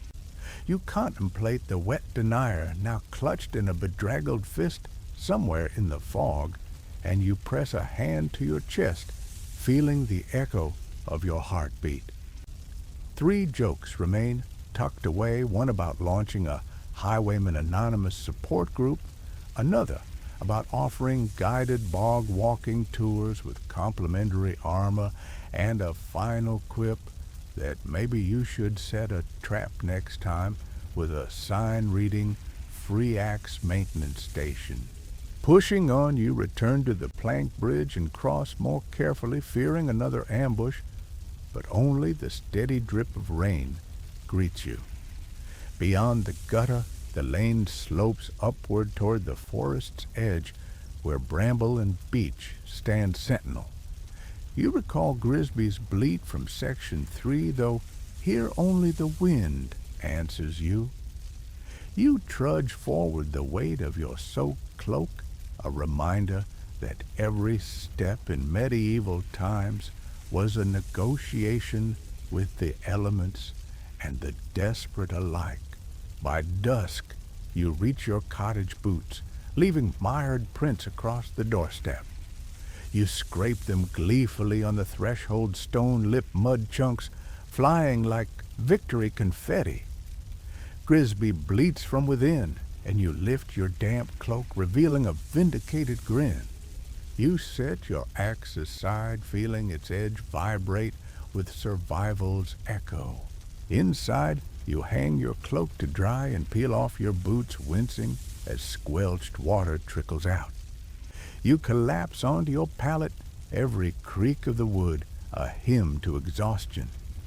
The hearth fire, cold since morning, awaits your next chore, stoking and feeding. You fling a handful of straw, and Grisby jogs up, pressing his head against your leg in faithful greeting. As you settle into the thin warmth of twilight, you reflect that medieval roads were veins of both commerce and danger pathways, where necessity and violence intersected beneath open skies. Scholars still debate whether the perils of travel fostered community bonds among villagers or merely deepened isolation as travelers barricaded themselves in home turrets. For you, the answer is both. You survived the ambush by your own cunning and the highwayman's mercy. Yet each journey leaves you more wary of man and mire alike. You draw a deep breath, tasting the oak smoke still lingering in the hearth, and whisper to Grisby, "Another day down, buddy. Let's hope tomorrow's road is less of a swamp." You rub the goat's head, feeling its scruffy coat bristle under your calloused palm, proof that companionship persists where convenience failed. Closing your eyes, every drip from the eaves and creak of halyard above coalesces into a lullaby of survival, reminding you that life in medieval times demanded resilience as much as courage. You tuck the day's dampness beneath your blanket, 3 surviving jokes tucked into your mind's pocket for tomorrow's dawn. You breathe in the warmth of your cot and the steady bleat at your feet, and you drift into the hush, knowing you've earned this fleeting peace.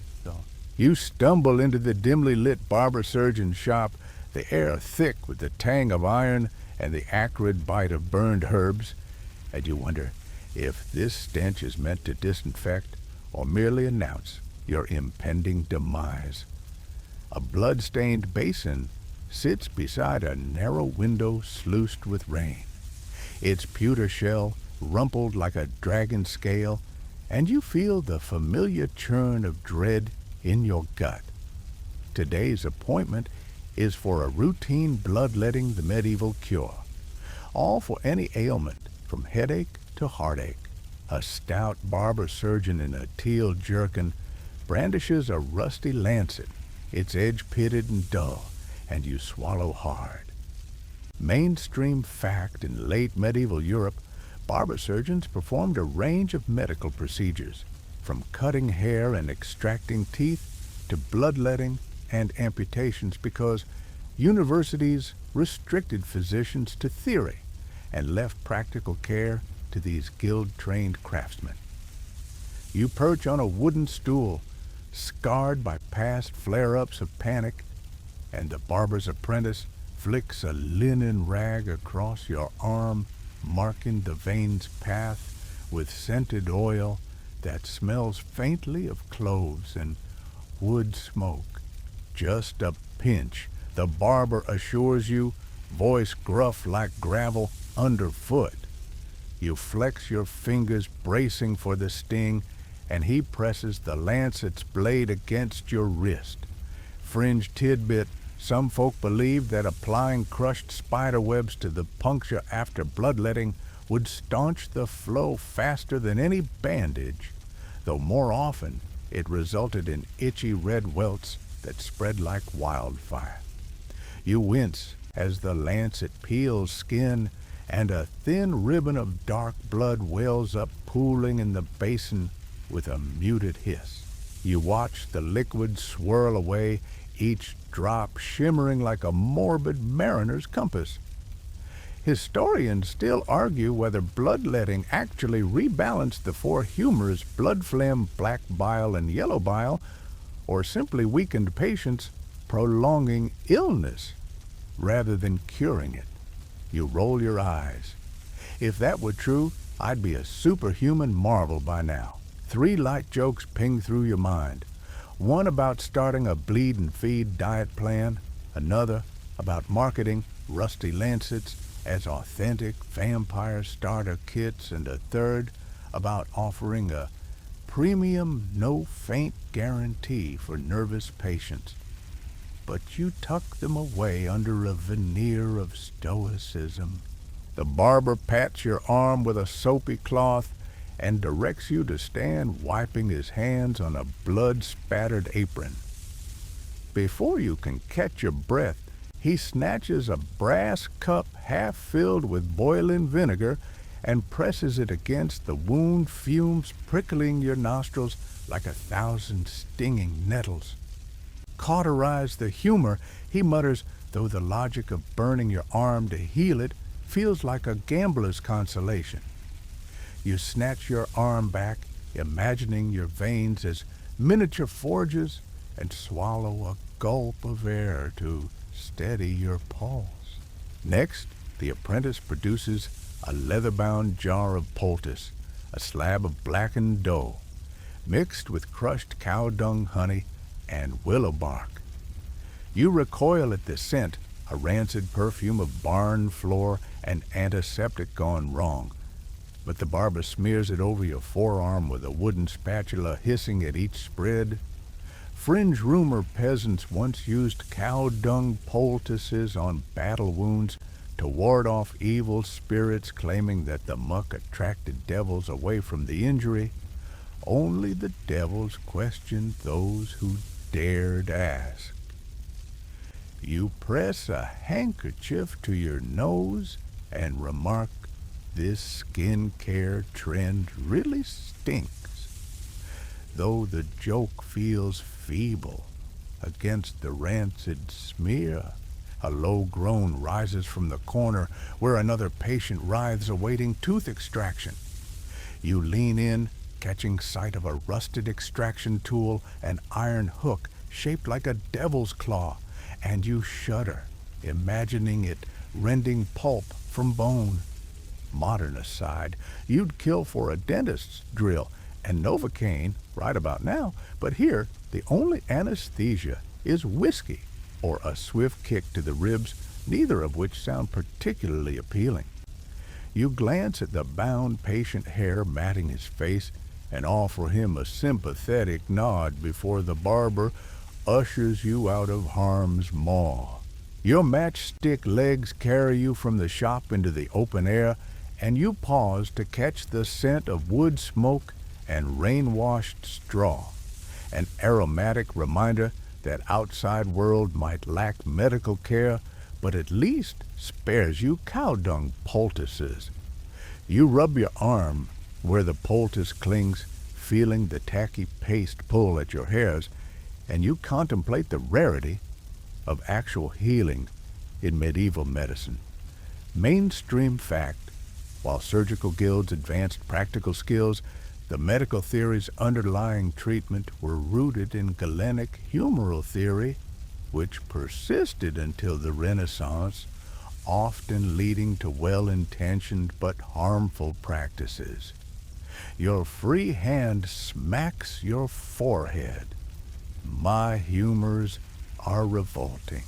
Your arm pulses with ache and pride as you trudge toward the apothecary's stall at the market square. Shelves sag under jars of painted powders, dried lichen, and dusty scrolls, all promising cures for every ailment. You exchange your deniers for small vials of honey unicorn vitriol vinegar with iron shavings and a pouch of crushed lavender buds, once believed to calm the mind and mask the stench of the barber shop. Fringe note apothecaries sometimes labeled their wares with fake dragon essences or phoenix tears to command higher prices, banking on local superstition rather than proven efficacy. You wonder if a modern label like FDA-approved magical elixir would even raise eyebrows here. You pour a measure of vitriol into a wooden cup, its acidic tang prickling your tongue like a mouthful of tacks, and chase it with a pinch of lavender buds to soothe the acrid burn. The dual flavors clash like bitter rivals, yet each sip feels like a concession of hope, tiny tokens in a sea of medieval quackery. You take a deep breath, inhaling the floral counterpoint, and exhale. If this doesn't cure me, at least I'll smell better. As you walk past the fishmonger's stall, the mingled scents of rotten cod and pungent herbs swirl around you, creating an olfactory tapestry that only a medieval peasant could call home. You wipe your brow, feeling the leaves of lavender bud nestled beneath your tongue like a secret weapon, and you realize that medical misinformation was as woven into daily life as your jerkin stitches. Historians still argue whether these folk remedies ever had genuine therapeutic effect or simply served as psychological crutches to boost morale. You suspect it's both comfort and myth, placebo. In practice, by dusk, the poultice on your arm has crusted into a faux armor firmer than your confidence and twice as foul-smelling.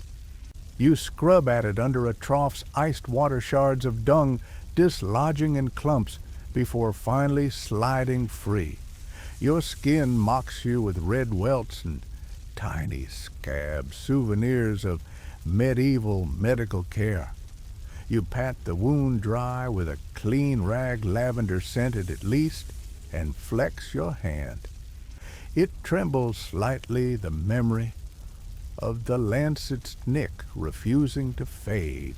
You trudge home, the day's lessons stamped into your bones, that medieval medicine balanced on a knife's edge between earnest care and ghastly error, that hope often outweighed efficacy, and that sometimes the best remedy was simply to survive until tomorrow.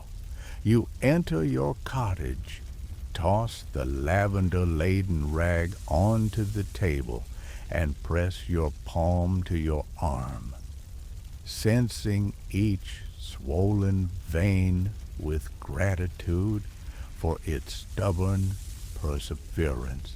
You settle onto your pallet as twilight seeps through the window, slit the air cool against your flushed skin.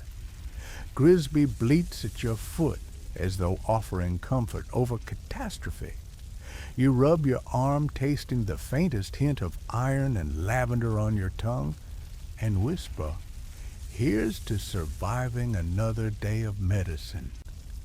3 light jokes remain in your pocket, enough to spark a smile tomorrow, if your arm ever stops throbbing. As you drift toward sleep, every muted drip from the eaves and groan of settling tavern wood coalesces into a lullaby of resilience. You close your eyes, humming a soft ASMR whisper. May your humors be balanced, your lancets be sharp, and your poultices be pigeon-dropping free. And with that, you surrender to the night, trusting that tomorrow you'll wake livid scars and quips intact to face the next dose of medieval misadventure. You weave through the bustling morning market, the air thick with the clang of iron scales, the clatter of wooden trays, and the chattering swirl of haggling voices that buzz like bees around honeycombs. Your cloak snagged on a wicker basket of glistening apples, the vendor's russet tunic elbows you an apology as he yanks it free with a grunt. The scent of spilled grain, simmering stew, and sweaty bodies mingles into a heady brew that makes your nostrils flare. You tuck your axe under one arm and tighten your grip on your purse, ready to ply your own brand of medieval retail diplomacy. Your first stop is at a coarse oak stall piled with bolts of faded indigo cloth. A leathery-faced weaver eyes you as you finger the fabric's rough weave, trying not to think about every dye bath that once used toxic metal salts. Mainstream fact medieval markets were central hubs for trade in Europe, often held weekly or bi-weekly, drawing peasants and nobles alike to buy everything from foodstuffs to fabrics. Yet quality control was minimal and adulteration rife. You tap a corner of the bolt and make a face. Is this indigo or just mud-colored misery? You ask, and the weaver laughs, countering with a curt price that feels as sharp as his tongue. As you haggle the price down to something resembling fair, a skinny pickpocket in a saffron cap skulks, close fingers twitching near your coin pouch. You sense the movement, reflexively clench your fist, and give his shoulder a friendly, if firm, nudge. Wrong pocket, friend. You whisper, voice low enough to register only in his ear. Fringe tidbits: some market thieves use tame sparrow decoys on their belts to distract victims. When the bird flitted free, the would-be mark looked up and their purse vanished. You pat your purse and grin. Sorry I left the sparrow breeder at home today. Your path takes you past the fishmonger's stall, where trout glisten on ice, transported on rush baskets from mountain streams itself, a luxury. The fishmonger calls fresh trout so cheap you'd think they swam here for free. You roll your eyes, remembering how the glittering scales once hid telltale smudges of rot.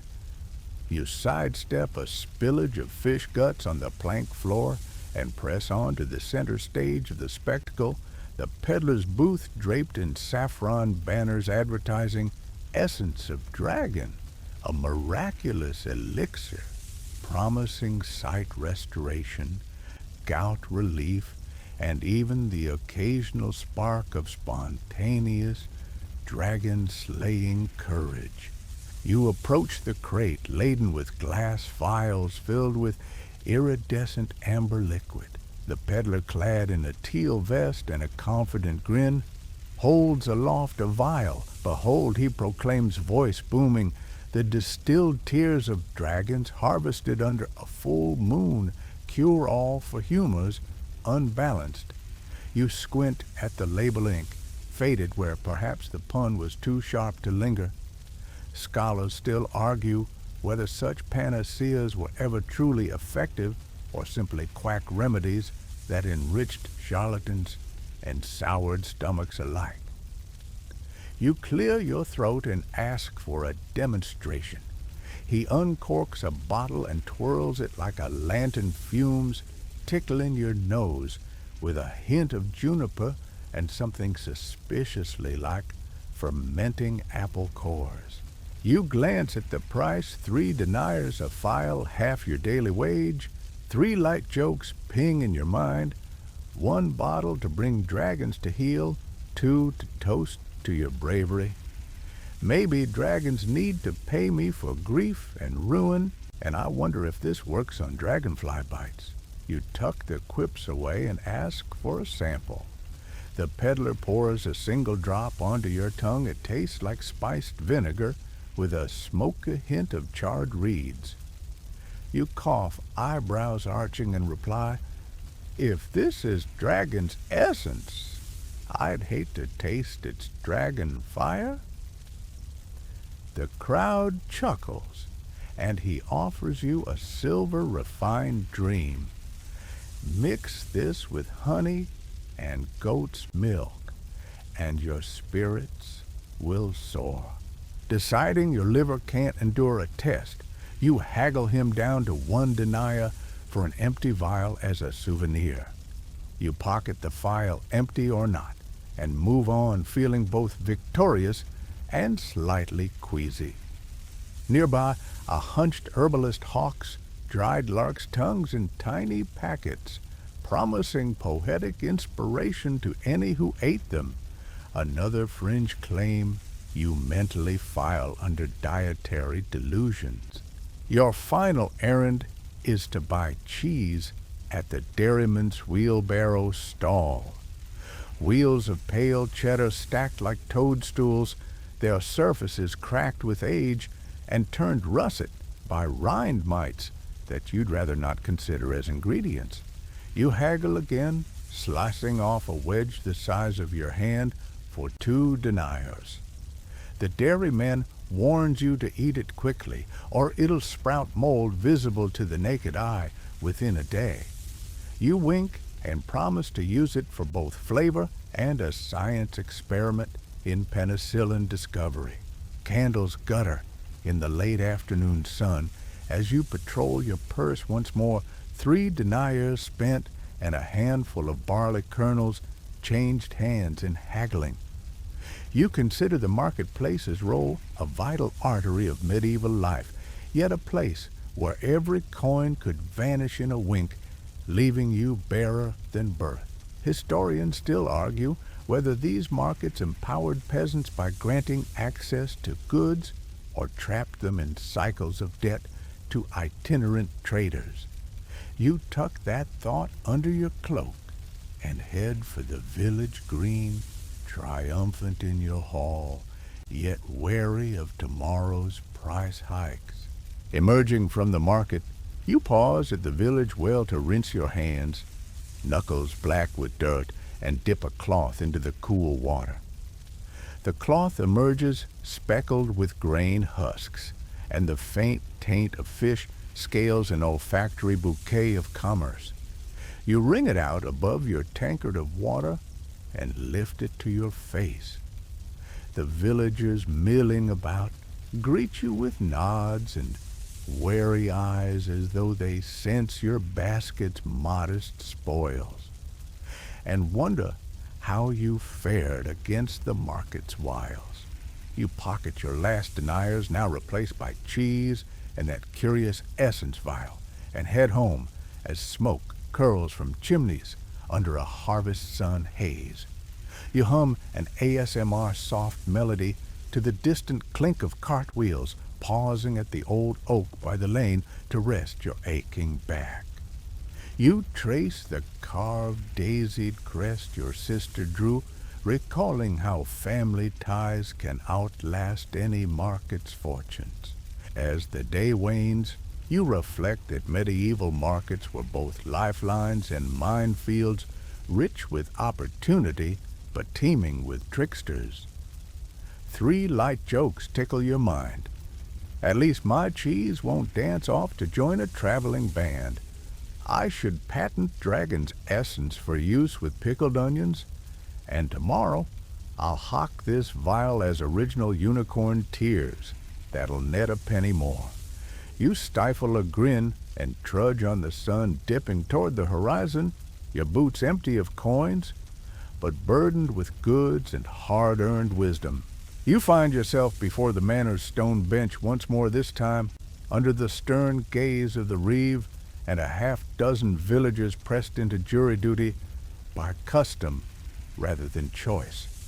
The bench's oak planks are scarred by years of testimony grooves cut by fingernails and tears, each line a silent record of petty grievances turned legal nightmares.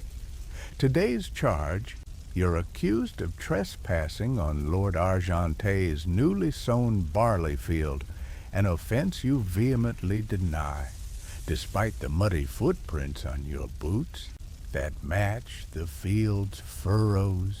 Mainstream fact medieval justice was local and informal, with manorial courts presided over by lords or their reeves handling minor offenses such as trespass, debt disputes, and petty theft. Appeal was rare, and verdicts often hinged on community standing rather than codified evidence. You step forward, palms open, to show your unarmed status and declare simply, "I plowed my own tenement." The reeve's eyebrow arches, and one juror grumbles about your history of argument. Fringe tidbit, some accused souls swore oaths upon relics, bits of bone or cloth believed to belong to saints to prove their innocence. The relic's supernatural sting supposedly punished liars. You glance at the reeve's relic box, a chipped ivory casket sheathed in weighted chains, and wonder if you should touch it, though your oath-taking track record is murkier than the manor moat. The reeve clears his throat. Show proof you own the deed to that parcel of land. You produce your tenancy parchment, its edges ragged and ink faded by rain, but he peers at it closely under his horn-rimmed spectacles. He taps a quill against the table and says, "This covers tillage rights, not walking paths. I find you in default." Your stomach knots. You deserve a trial by peers, but the jury glances away, unwilling to cross the reeve. Historically, peasants had little recourse beyond such manorial courts for property disputes, often forced to yield to local officials' whims or risk harsher penalties. You bow your head, recalling the fire tongues you lost to tallage and the debts still inked in your ledger. You clear your throat. Find me a penny and I'll call it even. The reeve's lips twitch. He rattles the quill and declares 5 deniers and forfeiture of half of tomorrow's wheat ration. Gasps ripple through the jury box. 5 deniers could buy you only a sliver of bread, and ration loss threatens hunger. You swallow and offer your last copper. "May I at least eat tonight?" you ask gently. The reeve hesitates, then nods. 1 loaf and 1 bowl of pottage. Be gone. You grip the coin, heart pounding, and bow. The court's gavel clacks a bone-deep echo. Scholars still argue whether such fines were intended as restitution or simply revenue streams for lords. You suspect both. As you exit, half the villagers avert their eyes while the rest murmur condolences or restrained envy over your scant meal allotment. You tuck the coin into your purse now, perilously light, and trudge toward the baker, the weight of legal oppression settling on your shoulders. At the baker's, you exchange the coin for the promised loaf and pottage, noting how you now ration the steam from your broth like a treasure. You eat hungrily crumbs clinging to your chin, the pottage's warmth, a balm to your bruised pride. 3 light jokes whirl in your mind. At least I only lost barley, not a limb. Maybe next time I'll plead ignorance of geography, and I should open a school for map-reading peasants. You stifle the laughter, lest gobble your precious pottage too eagerly. Pocketing the empty bowl and crust, you head home through the village lanes, wondering if tomorrow's trial will concern your wife's missing chickens or your neighbor's untrimmed hedge. The day's ordeal reminds you that in medieval courts, guilt was as much a function of power as evidence. Yet you push onward step sure despite the legal thorns at your heels. By dusk, you reach your cottage, the golden sun sinking behind yew trees. You hang your empty bowl upon a peg lantern flickering to life. Grisby bleats his evening greeting, and you share your meager loaf's crumbs at his trough, a solidarity pact, born of shared scarcity. As you settle against the hearth, you reflect that medieval law was both a shield and a noose, a means of order, for some a trap for many. Historians still argue whether manorial courts upheld community standards or perpetuated lordly exploitation. For you, they're a daily gamble with justice's fickle dice. You stroke Grisby's head and murmur, "At least I didn't lose my hat today." He bleats in agreement. You close your eyes to the hearth's crackle and the distant village hush, the faint weight of tomorrow's trial already pressing on your mind. But for tonight, you'll savor the ember's glow and the peace of being inside 4 walls safe, if only until dawn. You slip out of your cottage under a blanket of night so thick it feels like a shroud. The only light, a sputtering lantern dangling from your belt that casts jittery shadows on the mud-churned lane. Each footstep splashes in puddles still juicy from earlier rain, and the hushed croak of a distant owl sets your heart thumping like a trapped crow.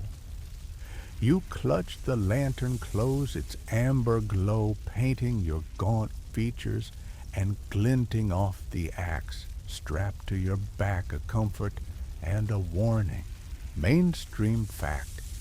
In medieval Europe, wolves roamed freely on the fringes of woodlands and villages, making nocturnal livestock raids a common worry for peasants.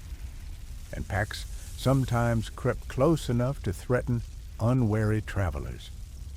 Already you hear their mournful howls echoing from the forest's edge, a chorus of cold hunger that slips beneath your skin like a thread of dread. You pause at a shadowed fence post, lantern raised, and imagine dozens of yellow eyes watching you from beyond the brambles. As you move on, the lane narrows between fences topped with sharpened stakes, half-hearted defenses erected by superstitious farmers. Fringed tidbit, some villagers embedded iron nails and broken horseshoes into fence tops to ward off both wolves and wandering spirits, believing the metal's humic power would repel both beast and specter. You tap your finger on the spikes, imagining you've just poked a ghost rather than a nail. And you admit that at least fence-top fencing beats wrestling a demon at your doorstep. Your lantern's dim halo glints on puddles that mirror the starless sky, and you must squint to navigate the deep ruts gouged by wagon wheels in daytime. A scuttling shape darts across your path. Your pulse leaps until you realize it's only a hedgehog rummaging for slugs. 3 light jokes flit in your mind. Sorry, little friend, no midnight snack for you. I swear, if you ask nicely, I'll share my barley crumbs, and at least you're not wielding an axe in the dark. You chuckle softly, but your breath hitches when a wolf's howl cuts off mid-chorus.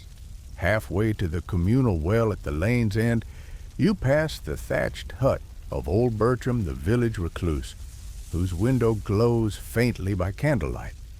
He's rumored to commune with the dead under a pale moon. You give his window a respectful nod, imagining his silhouette twisted beside arcane symbols carved into the sill. Historians still argue whether such hermits were genuine mystics offering spiritual solace or recluses hiding from communal responsibilities. To you, the distinction isn't worth testing in the dark. The path beneath Bertram's window is flanked by wildflowers now drooping in moonlit dew, their petals ghost white. You inhale their damp scent, wild rose and wet grass, remarking that in another world you'd pick a handful to brighten your cottage. Instead, you step carefully, mindful of unseen holes and half-covered rubbish that could trip you into a cold puddle or worse. A low growl rumbles from the nearby marsh, and you freeze chest tight. A pair of eyes blink at you, moving fast, before disappearing into the reeds. You lift your lantern higher, heedless of how the light trembles in your hand. I could use a modern flashlight. Right about now you muse in a stage whisper, or maybe a GPS to locate my common sense. The night air seals around you, heavy with expectancy. Finally, you reach the well, a circular stone rim crowned by a carved wooden frame and a heavy pulley. You tie your lantern to a peg and affix the bucket's rope to the wheel, the leather coils clicking as you lower the bucket into darkness. Water echoes far below the well's depth, a reminder of the unseen depths of your own anxieties. Fringe practice. Some folk placed a silver coin at the bottom of village wells to bless the water, believing it would grant good fortune to any who sipped, though few coins ever surfaced whole. You hope your bucket's descent doesn't snap on a hidden shard. As you crank the wheel, the bucket surfaces, slowly, water sloshing against its sides, carrying the scent of wet stone and subterranean stillness. You grasp the rope and heave the weight upward, muscles straining an echo of your earlier plowing burdens. In poor lighting, your arms feel twice as long, twice as weary. A lamplighter's pole brushes against your shoulder, startling you. A night watchman emerges from the shadows, lantern in hand, nodding in tacit greeting. You offer a whispered good eve, grateful for the silent solidarity. Filling your own smaller vessel, you tiptoe away from the well, the bucket's metal ring singing on rope as if bidding farewell. The path back seems darker now, the mist settling heavier. With each step, your boots squelch in the mud, and you drag one foot to test the ground before placing weight. Above, anon roars a wolf's chorus, long lamenting notes that you swear form an admonishing refrain. Suddenly, a shape lunges from behind a fence. 2 thieves, cloaks tattered faces half hidden by shawls. Their blades glint wickedly. 3 light jokes flash like flares. I left my pepper spray at the tavern. Is this the express lane for highway robberies, and aren't thieves supposed to stick to highways? But you swallow them down, lest they sound foolish under steel. Your hand tightens on your lantern, swinging its iron loop at the first thief's wrist. He yelps and staggers. The lantern's glass wobbles and sparks inside. The second thief lunges blade, slicing the air. You pivot, hefting your axe from your back, its haft trembling between your palms. Mud slaps your ankles as you brace. I'd ask what you want, you rasp, but I suspect it's not a friendly chat. The thieves pause eyes, flicking between your axe and your lantern. A tense moment stretches like rope. Then the first thief snatches the bucket of water from your hand, hoping to douse your light, and flings it at your feet. The lantern tips, but you catch its handle in a flash, swinging it back upright. A spark ignites the wick. Light blooms again, and the thieves, unprepared for your stubborn glare, rethink their career choice. One raises his hand, surrender in the mist. The other backs away, wiping mud from his blade. You step forward, axe pole tapping the ground. Take your coin. Take the bucket, but leave my lantern and me in peace. You toss them a single denier, your last reserve, and they scramble into the fog, cursing your name as they vanish. Your lantern pulses in your fingers, a small defiance against the dark. You squat, picking up your bucket, and screech of metal, and let out a breath you didn't know you held. The night watchman appears, again, nods gravely and murmurs, "Well handled." You flash him a weary grin, ASMR soft. "Thanks. I'd rather rob wolves than thieves next time." The path home shimmers under your lantern's light, nothing more menacing than the crooked hedges and low eaves. The howls now feel distant, as if chastised by your stand. You kick a stone down the lane, minding no one's wake.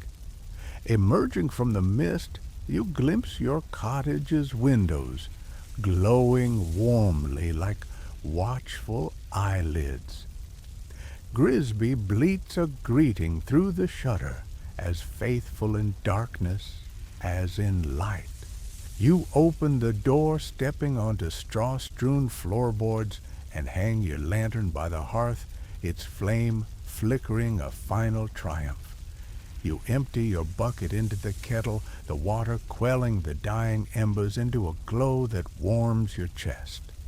Settling onto your pallet, you draw your knees up, axe within reach, but unused tonight, and listen as the world outside exhales. You realize that in medieval nights, danger wore many cloaks, furred, tattered, or cloaked in moonlight, but resilience shone brighter than any blade. You slip into sleep as the lantern gutter dims, knowing that tomorrow's dawn will demand another journey through darkened lanes, but also that you've earned this hush. Good night. You trudge home as dusk's final glow fades into a charcoal sky, each footstep echoing the memories of hardship stitched into every cobblestone and field furrow. Your cloak, threadbare and patched, hangs damp from the day's rain and labor, and every breath you draw tastes like misted wood, smoke mingled with pottage and powdered bone. Behind you lie the echo of the block, the hiss of plague wards, the clang of tavern mugs, the sting of barbers' razors, the sting of nettles, and the sting of scrabbling highwaymen. Yet here you stand, battered but unbroken. You pause at your threshold, axe at your side, heart pounding, with the realization that surviving a single medieval day was a triumph bordering on the miraculous. You step inside Grisby bleating softly at your feet, and you pat the goat's scruffy coat as if acknowledging your truest ally through centuries of blood and mud. A glimpse of your reflection in the flickering hearth flame shows gaunt cheeks, hollow eyes, and the brimmed hat that once seemed a curse but now feels like a crown you've earned. Mainstream fact by the 15th century life expectancy for rural peasants hovered around 35 years, with risks from disease, famine, and violence ever present every dawn, held the threat of ceaseless toil or untimely death. Yet you draw a ragged breath and remind yourself that living to see one night's hearthlight is a feat many never achieve. You drag yourself to the table where your ledger lies, its pages thicker with fines, tithes, and hush money bribes than with honest earnings. You flip through the entries and find your day's raw. Dawn, wood haul, barley bread, purchase, louse bath, expense, bailiffs, tallage, tavern, ale, entry, market, goods, court fines, fever visit, barley plow, higher ransom to highwaymen, bloodletting, fee, herbal panacea, legal forfeiture. Each line reads like a litany of modern horrors, yet you survived. Fringe tidbit, some medieval chroniclers quipped that a peasant's ledger read like a death warrant, recording every penny paid to ward off hunger, disease, and lordly whims, a grim precursor to modern expense reports. You chuckle softly, imagining presenting this to a corporate auditor. Your gaze drifts to the daisied crest pinned above the ledger, a childish drawing from your sister, reminding you that hope blooms best where life seems barren. You rub the faded chalk petals and feel warmth spread in your chest, a reminder of family bonds stronger than any medieval stricture. Historians still argue whether such family ties could truly mitigate the relentless grind of medieval existence or simply offered transient solace before fate's next blow. You believe it's both, and tonight, its comfort will see you through until dawn's next challenge. You sink onto your pallet, every bone protesting the day's toll. But you're too weary to mind. The straw mattress sighs beneath you, echoing the labor you carried out from dawn's first call to night's final hush. You pull your blanket close, its fibers still carrying the faint tang of vinegar from last night's wash, and you close your eyes, tracing the day's trials one by one in your mind's quiet ledger. A last thought drifts through your weary brain. The medieval world offered no truce, only a relentless gauntlet of labor, hunger, plague, and power plays. Yet in that whirlwind of chaos, you found pockets of humanity. Grisby's bleat, a tavern's laughter, a stranger's nod, a sister's drawing the delicate promise of daisies. You realize that survival here demanded more than muscle and blade. It required humor, sharpened by adversity ritual to steady the soul, and solidarity to outlast solitude. Your hand finds the fox-tooth talisman in your pocket, its cool smoothness, a silent pledge that you will face tomorrow's horrors with the same steadiness that saw you through today. You whisper into the darkness, one more dawn, one more day, and I'm still here. The words echo softly against the hearth's dying embers, a testament that while medieval times may have tested every sinew, they could not snuff out your spirit. You breathe in the hush, the distant drip of water, the crackle of dying coals, the soft rasp of straw shifting under Grisby's weight. You envision tomorrow's dawn wood to haul pottage, to swallow fleas, to scratch laws, to bend blades, to swing lanes, to navigate yet tonight. For this fleeting hour you own your victory. You lie back on the rough-hewn beam of your pallet heart, thumping like a conquered drum, and whisper grateful thanks that this day at least did not claim you. Slow the pace, soften vocabulary, lengthen sentences, and guide the listener gently into the hush of night. In the gentle glow of your lamp, every shadow seems to breathe slowly, as if the world itself were exhaling after a long day's toil. The air carries the faint scent of straw and lavender, mingling into a lullaby that hums between the walls. You may feel the soft thud of your heart, a quiet drum guiding you toward rest. Each beat a reminder that you are alive and here in this moment of calm. Let your limbs become heavier, sinking into the mattress as the blanket's embrace warms your skin like a whispered promise of safety. Allow your thoughts to drift like motes in the lantern light, settling on simple comfort, the steady breathing of a loyal goat at your feet, the distant coo of night birds returning to hidden nests, and the memory of daisies drawn in chalk by your sister's small hand. These gentle images weave a tapestry of warmth around your mind, brush strokes of reassurance in the colors of home. As each second unfolds in soft, expansive silence, feel the tension melt from your shoulders in slow rivulets pooling beneath you until only peace remains. The world outside may carry shadows and obligations, but within these walls you are sheltered. With every considerate inhale, draw in calm.